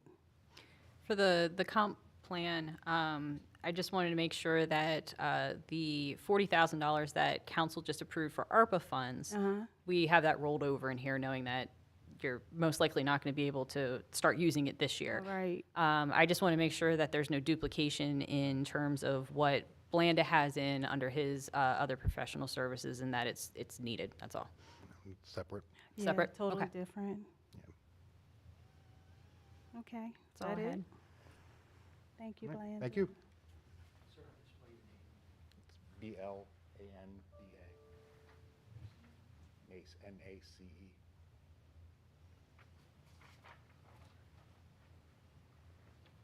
Are we ready for permits? Yeah? Come on, sir.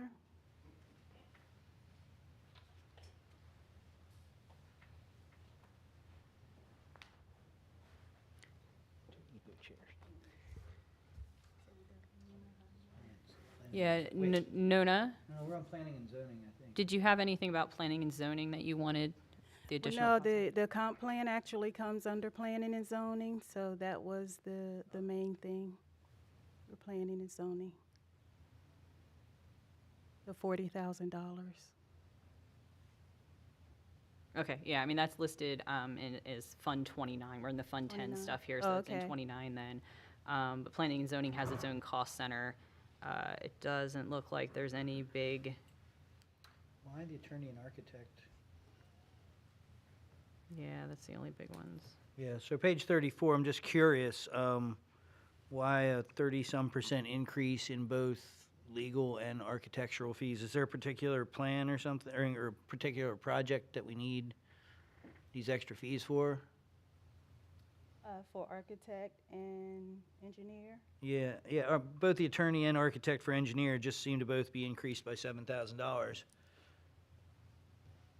there a rationale? So I'm going, oh, she's gone, Nancy's gone.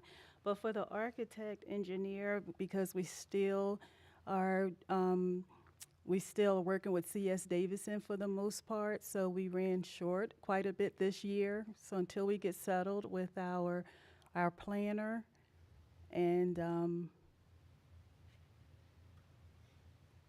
Okay. yeah, And the it's attorney- it's and the pretty attorney? much costing us right now, so we didn't have enough money. We had to make those transfers this year. And attorney? Yeah, you know, that is something that Nancy included in there, so I'd have to ask her about the attorney. Yeah, if you can follow up on that. Okay, I'll make note.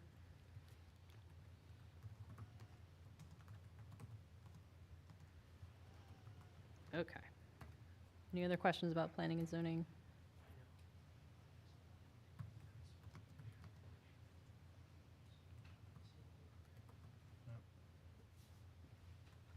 All right, I think we're good. Move on. Now we can move on to permits. Good evening. Probably the biggest difference you'll see in our budget this year is third-party expenses, other professional services.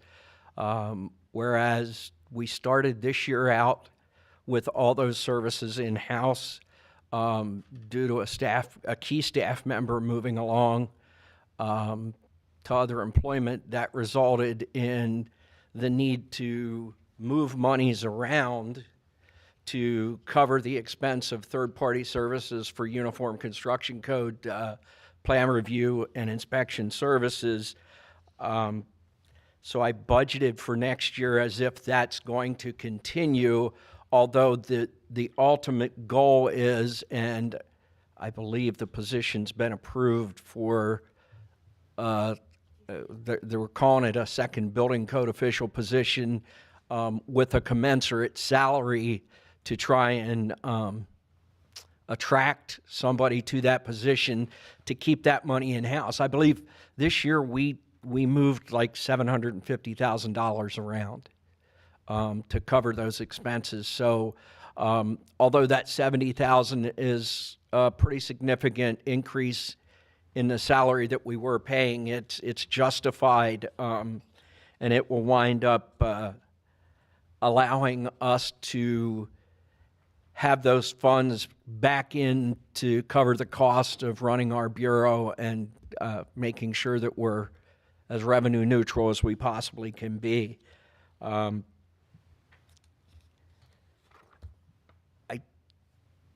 We did increase uniform costs for next year due to the increase in personnel, but also included in there protective vests for our personnel, because quite often they are out and about amongst the city in areas where there are shooting events happening, and we just need to make sure that we protect the safety of our people. They're in people's houses, they're all over the place, oftentimes by themselves, and just felt that it was prudent at this time to move forward and provide them with a little bit of extra protection. Other than that, I don't think there were any significant increases. Of course, the ARPA funding stuff skewed the numbers somewhat as well.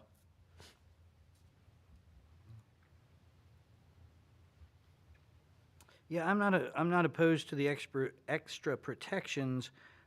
I do feel like going from $3,000 to $25,000 seems like a lot. So do you have this like listed out of like the cost per person and exactly what you're purchasing, or is this where'd this number come from? That number came from the police department, reached out to Captain Akey and got a fairly solid number on what the type of vests that we would be requesting would cost based on the number of folks that we would need them for. And I did itemize that budget line item out to account for that.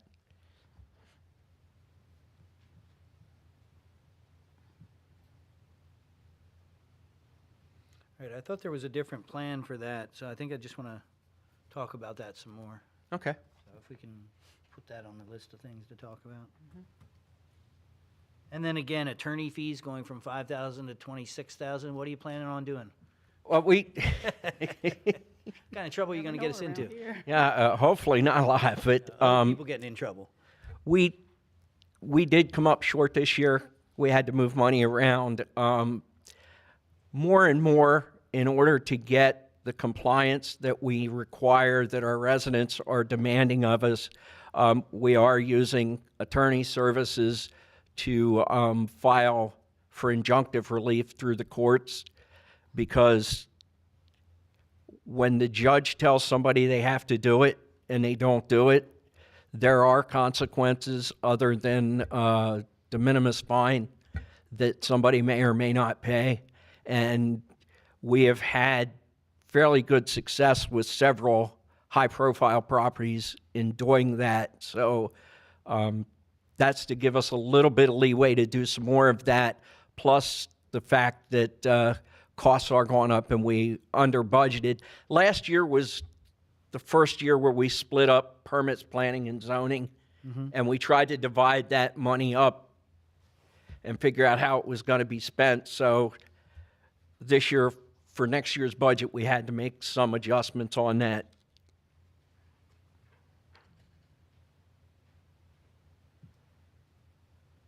So you're seeking outside, I thought this was one of the things that the solicitor's office covered. My understanding was that this is done by Hoyt, and my understanding was that that was billed out, and there were costs associated with filings, and that could No, be a mistake filings on and my things part. like that's the expense of something, but he's a part-time solicitor for exactly that purpose. Okay. So that's something that we should be looking into. All right. 'Cause isn't that, doesn't Jason go for some of these things? No, and- with all of the injunctions, that's been Don Hoyt. Our direction has been to go to Don Hoyt with that. Okay.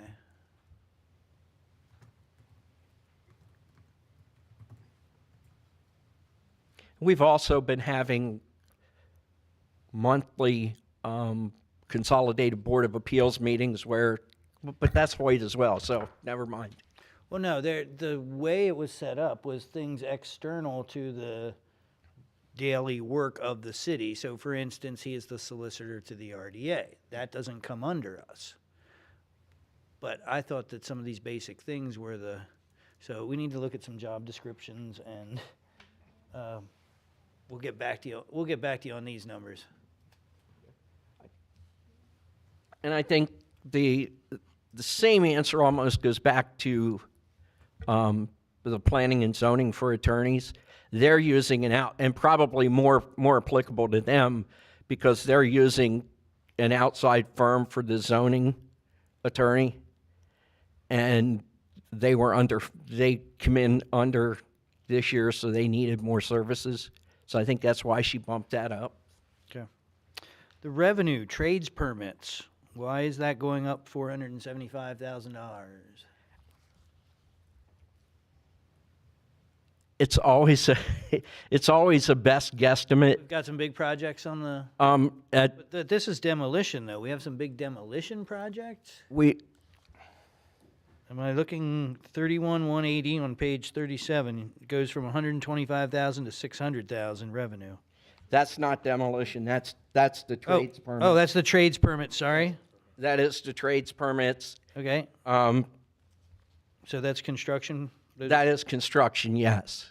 And so that would be like York Hospital. The York Hospital projects. Believe it or not, we've been seeing some pretty significant projects come down the line almost every year. I think, people are seeing a lot of opportunity here in York, and we are getting some significant projects. I might be overly hopeful, but I looked at this year, and the problem is I don't believe the 125 actual for 2022, that seems significantly low.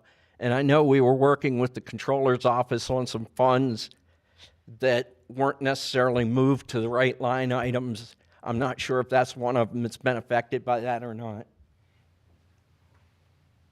Mayor, the actual for the trades permits as of right now is $527,000 for this year.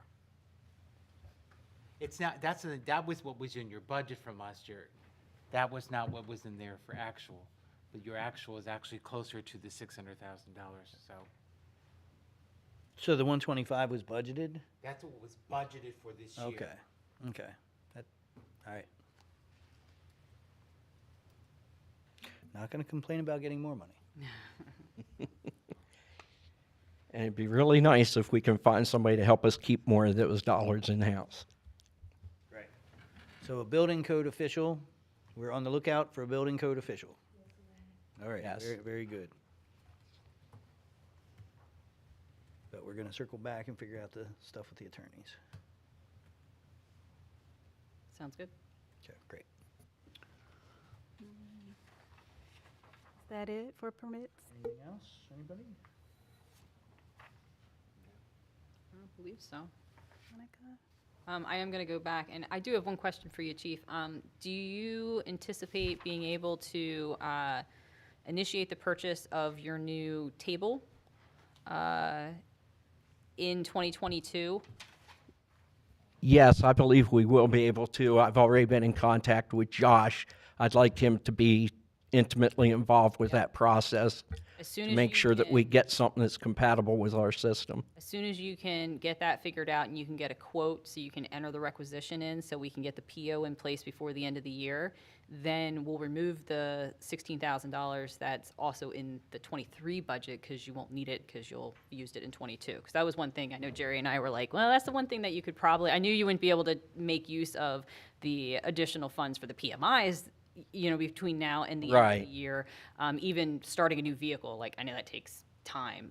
So those all rolled over, and I'm going to make sure that they're all in there. But the table, I thought, was one thing that we could probably pull off. Yeah, the vehicle, talking with John Bean, we'll be lucky if we can get it next year Next from year. what Yeah, he's that might roll saying, over so. again for you. Yes. Okay, then we'll remove that. Thank you. All right, thank you, Chief. Thank you. Miss Monica Kruger, Bureau of Health.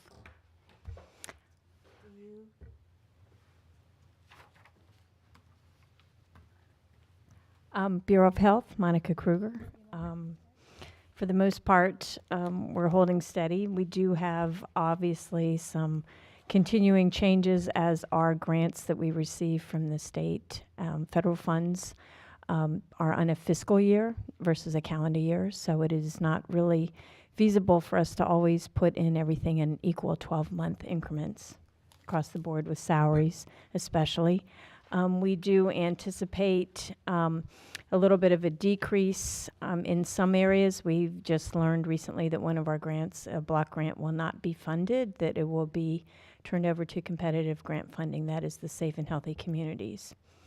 On the other side of that, we anticipate a grant, a workforce development grant of $994,000. So not sure, we don't have any documentation on that yet, so I can't put anything in there, but we've been told that that is approximately what we will be awarded. So other than that, don't really have anything in particular to highlight that would significantly impact our budget. We do continue to have some fluctuations again with personnel staffing not being able to hire in certain positions. So although we have hired some folks, there are still some grants that we have, funds that we continually have to move from personnel into other line items. Unless you have any specific questions, I mean, there's like 19 different grants, so I'm not going to go line by line on each one of those. No, and again, almost your entire budget is non-general fund. Correct. It's really what money you bring in, you get to eat what you catch, right? Exactly. No, but I would reiterate that, yes, due to the changes that the city council approved this past year, there's no longer a York City residency requirement to work for the Bureau of Health. I know that that has been an issue in the past, and so I just want to remind folks that to jump on the yorkcity.org website and check out employment, because I think there's probably at least 12, I haven't looked lately, there's at least 12 or 15 positions open at the city right now, and as we pass this budget includes more positions that we'll be hiring. But I don't have any further questions, Monica. Thank you. Thank you. Real quick, I just wanted to just point out that over the last 2 budget cycles, finance has been working hand in hand with health as the transition of the former director retiring and Monica and her assistant deputy, Zam get situated with how budgeting, and even the finance team getting a good understanding of how budgets work in the Health Bureau, because it is kind of on 3 different parallel universes in terms of what the budget is for the grant, what the operating budget is, and then what our budget is. So we took an approach this year of essentially budgeting for only what we knew we were going to have, which got us to the halfway mark, which then put us in trouble during the summer months when we needed to make amendments for the new grant budgets that were coming into place. But council has their summer break, and so we didn't have enough time to get things rolling. We may do, but this year we do have in here that if someone's taking the time to pay attention, that just about every one of the grants that are in here, specifically the ones that we know that as of this point in time we are most likely going to get renewed, actually are split into two different cost centers. So we're basing the cost center on the actual grants budget. So you're always going to see a lot of the budgets are the grant budget, say for the state, runs from July 1st through June 30th. So you're going to see in our operating budget, you're going to see 6 months in the cost center from the current grants cost center, and then you're going to see 6 months for what we are going to label the new grants cost center. So we'll be able, this will help a lot in terms of being able to track the expenses that are associated per grant year, as opposed to in the past, you had the same cost center for tens of years that associated with a grant, which made it difficult to keep track of what grant years period those expenses were associated to and what got rolled over. It's very complicated in budgeting for the Health Bureau, and Monica and Sam have done a great job in trying to tackle it and teach us in finance so that we can work together, because there are differences in terms of they do have the ability to put in requests for amendments, as Monica said. If they can't spend the salaries that were originally requested out of the grant and they're like, well, now we can use it for other professional services, they can put the request in and they get approval, and then it changes in their grant budget. But in order for them to actually spend the money, we need to change it in our operating budget. So I think we're taking good steps over the last couple years to try to make that as seamless as possible, and taking into account other factors like having to get council's approval for stuff. And so it just makes your budget longer, but I think it's ultimately going to make it easier in the long run in order to keep track of each budget year and what you have available, what you spend, what you haven't. So I just wanted to point that out, because there's a lot of work involved on health's end and on our end to make sure that we have those pieces in place.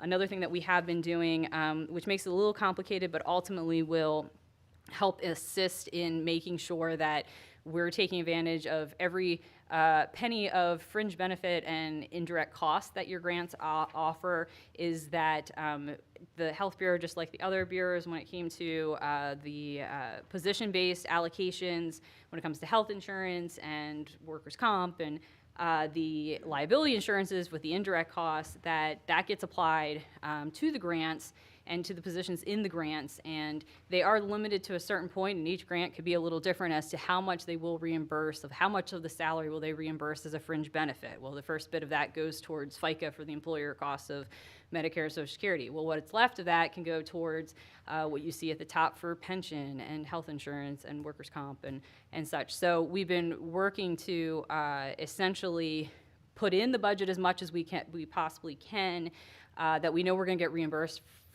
from the grantor for, and then the rest we're putting into, I always say, a bucket in Fund 10, because there's a small amount, especially considering the multi-million dollars that the Health Bureau gets in, that ultimately, initially, when we go into a year with a budget, that it will show that the grants are not scheduled to cover.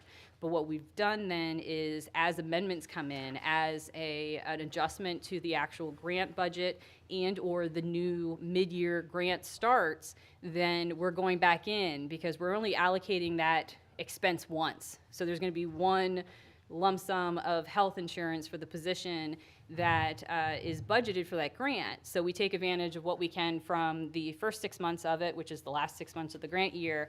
And then when the new grant comes in, whatever we can then grab out of the new grant to essentially pull out of the general fund bucket and then apply and get reimbursement from the grant itself, we're trying to do. So last year was the first year of that. Last year as in this year, 22.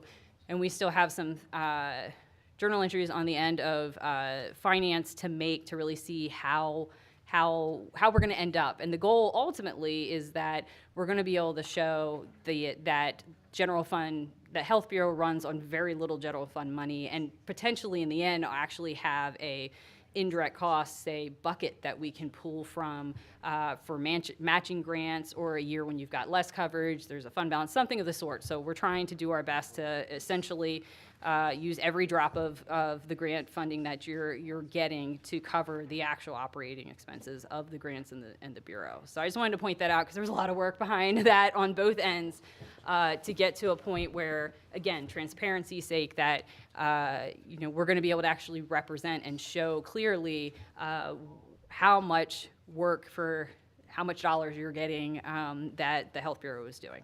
Actually, we take about less than 1% of the total city budget. Oh yeah, the mayor has his dollar amount. No, actually, that's what I was just reviewing real right bargain. now. A real bargain. Because they are a bargain. I think the only cheaper department is coming up next. The Bureau of Health provides $8 million worth of services to the community, and the community part of our expense is about $400,000. So for every nickel, you get $1 worth of services. So about 5% of the actual expenses from the Bureau of Health. So still the best bargain in town. Not that I want to compare you guys, because you guys are at about zero, aren't you? You're all covered. They have a complete cover. They're very fortunate that all their fringe benefit and direct costs. Everything's are covered. Yeah. Thank you, Monica, and thank you everybody from the Bureau of Health.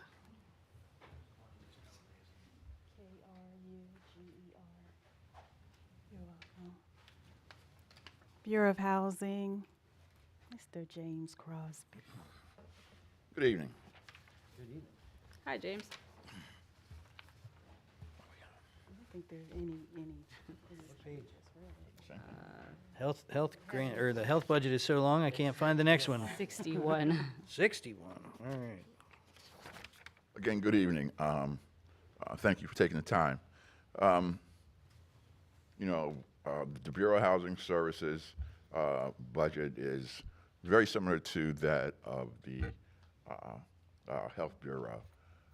We get no assistance from general fund. We're completely funded by the Community Development Block Grant and the Home Investment Partnership Act grants. If you take a look at our budget, things look basically the same. They'll probably be the same for the next year or so until we do a new comp plan and put a new 5-year plan in place. So, that said, if you have any questions or concerns about any of the line items, fire away.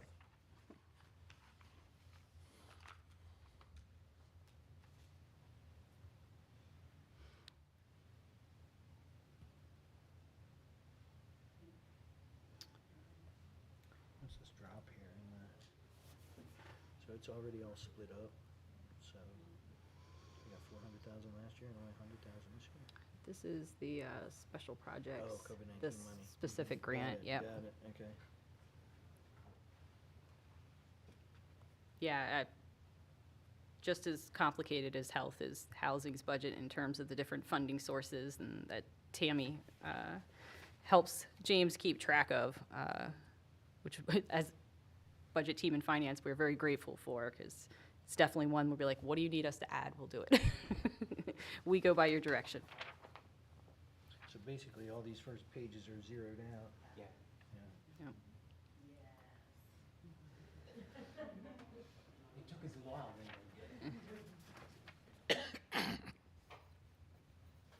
Ultimately, under housing, there are a couple separate funds that are essentially a result of previous, and if I'm wrong, please quote me, correct me, but that there was previous loan offerings that were given where there are repayments coming in still. So you'll see that when it comes to,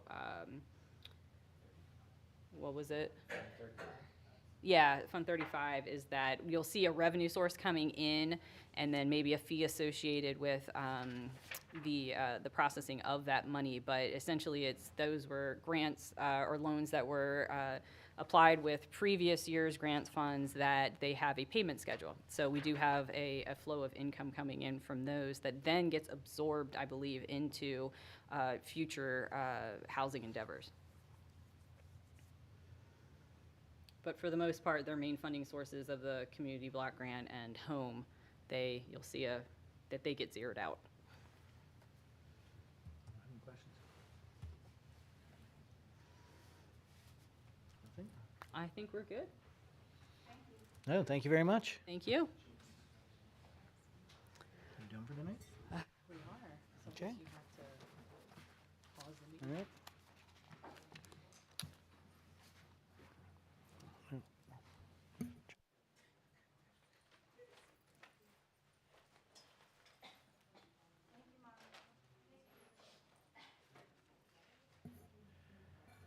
Sure. Well, thank you, everybody. Oh, yes, we can do that. Is there any, so that concludes tonight's presentation. We will continue this hearing tomorrow at 6 with Business Administration and Fire. That's what we have left, right? Yep. Thank you, everybody, for being so efficient. I can remember 10 o'clock budget hearing meetings. So to get all this wrapped up in 2 hours and 15 minutes, including me talking for a half an hour, we did pretty good over here. Is there any other public, or is there any public comment? Ryan?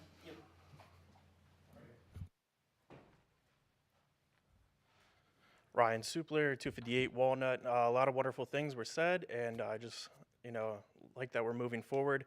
A couple things that I don't think I heard, or maybe large item pickup. Can we improve the process when someone contacts the city?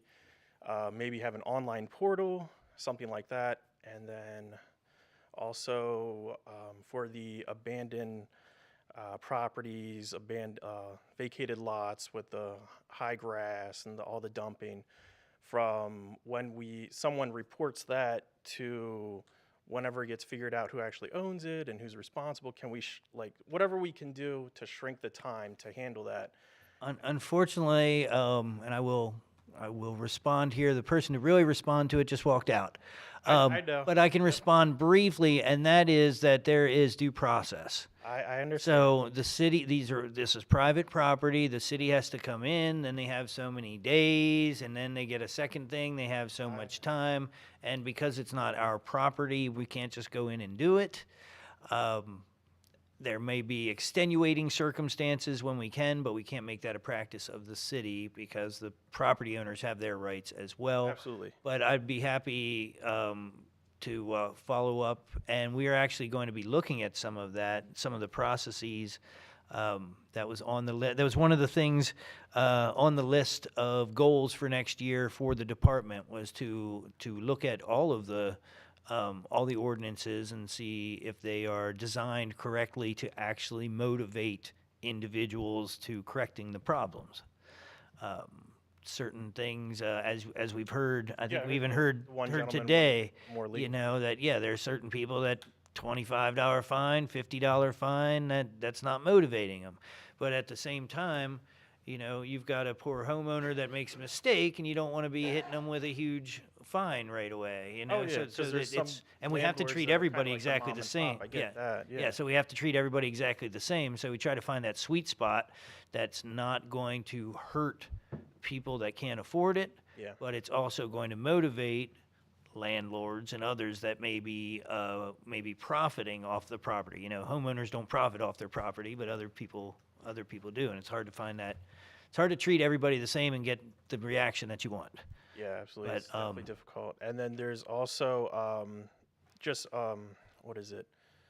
There's greater outreach for also the Hispanic community. Then there's also a need for the Haitian community, just making sure that we have more language or whatever it is to make sure we're transmitting that information as well. I agree entirely. You heard one mention of it with the police department now bringing on at least one person that speaks fluent French. Yeah. But yes, It's not exactly the same. Yeah. Yeah.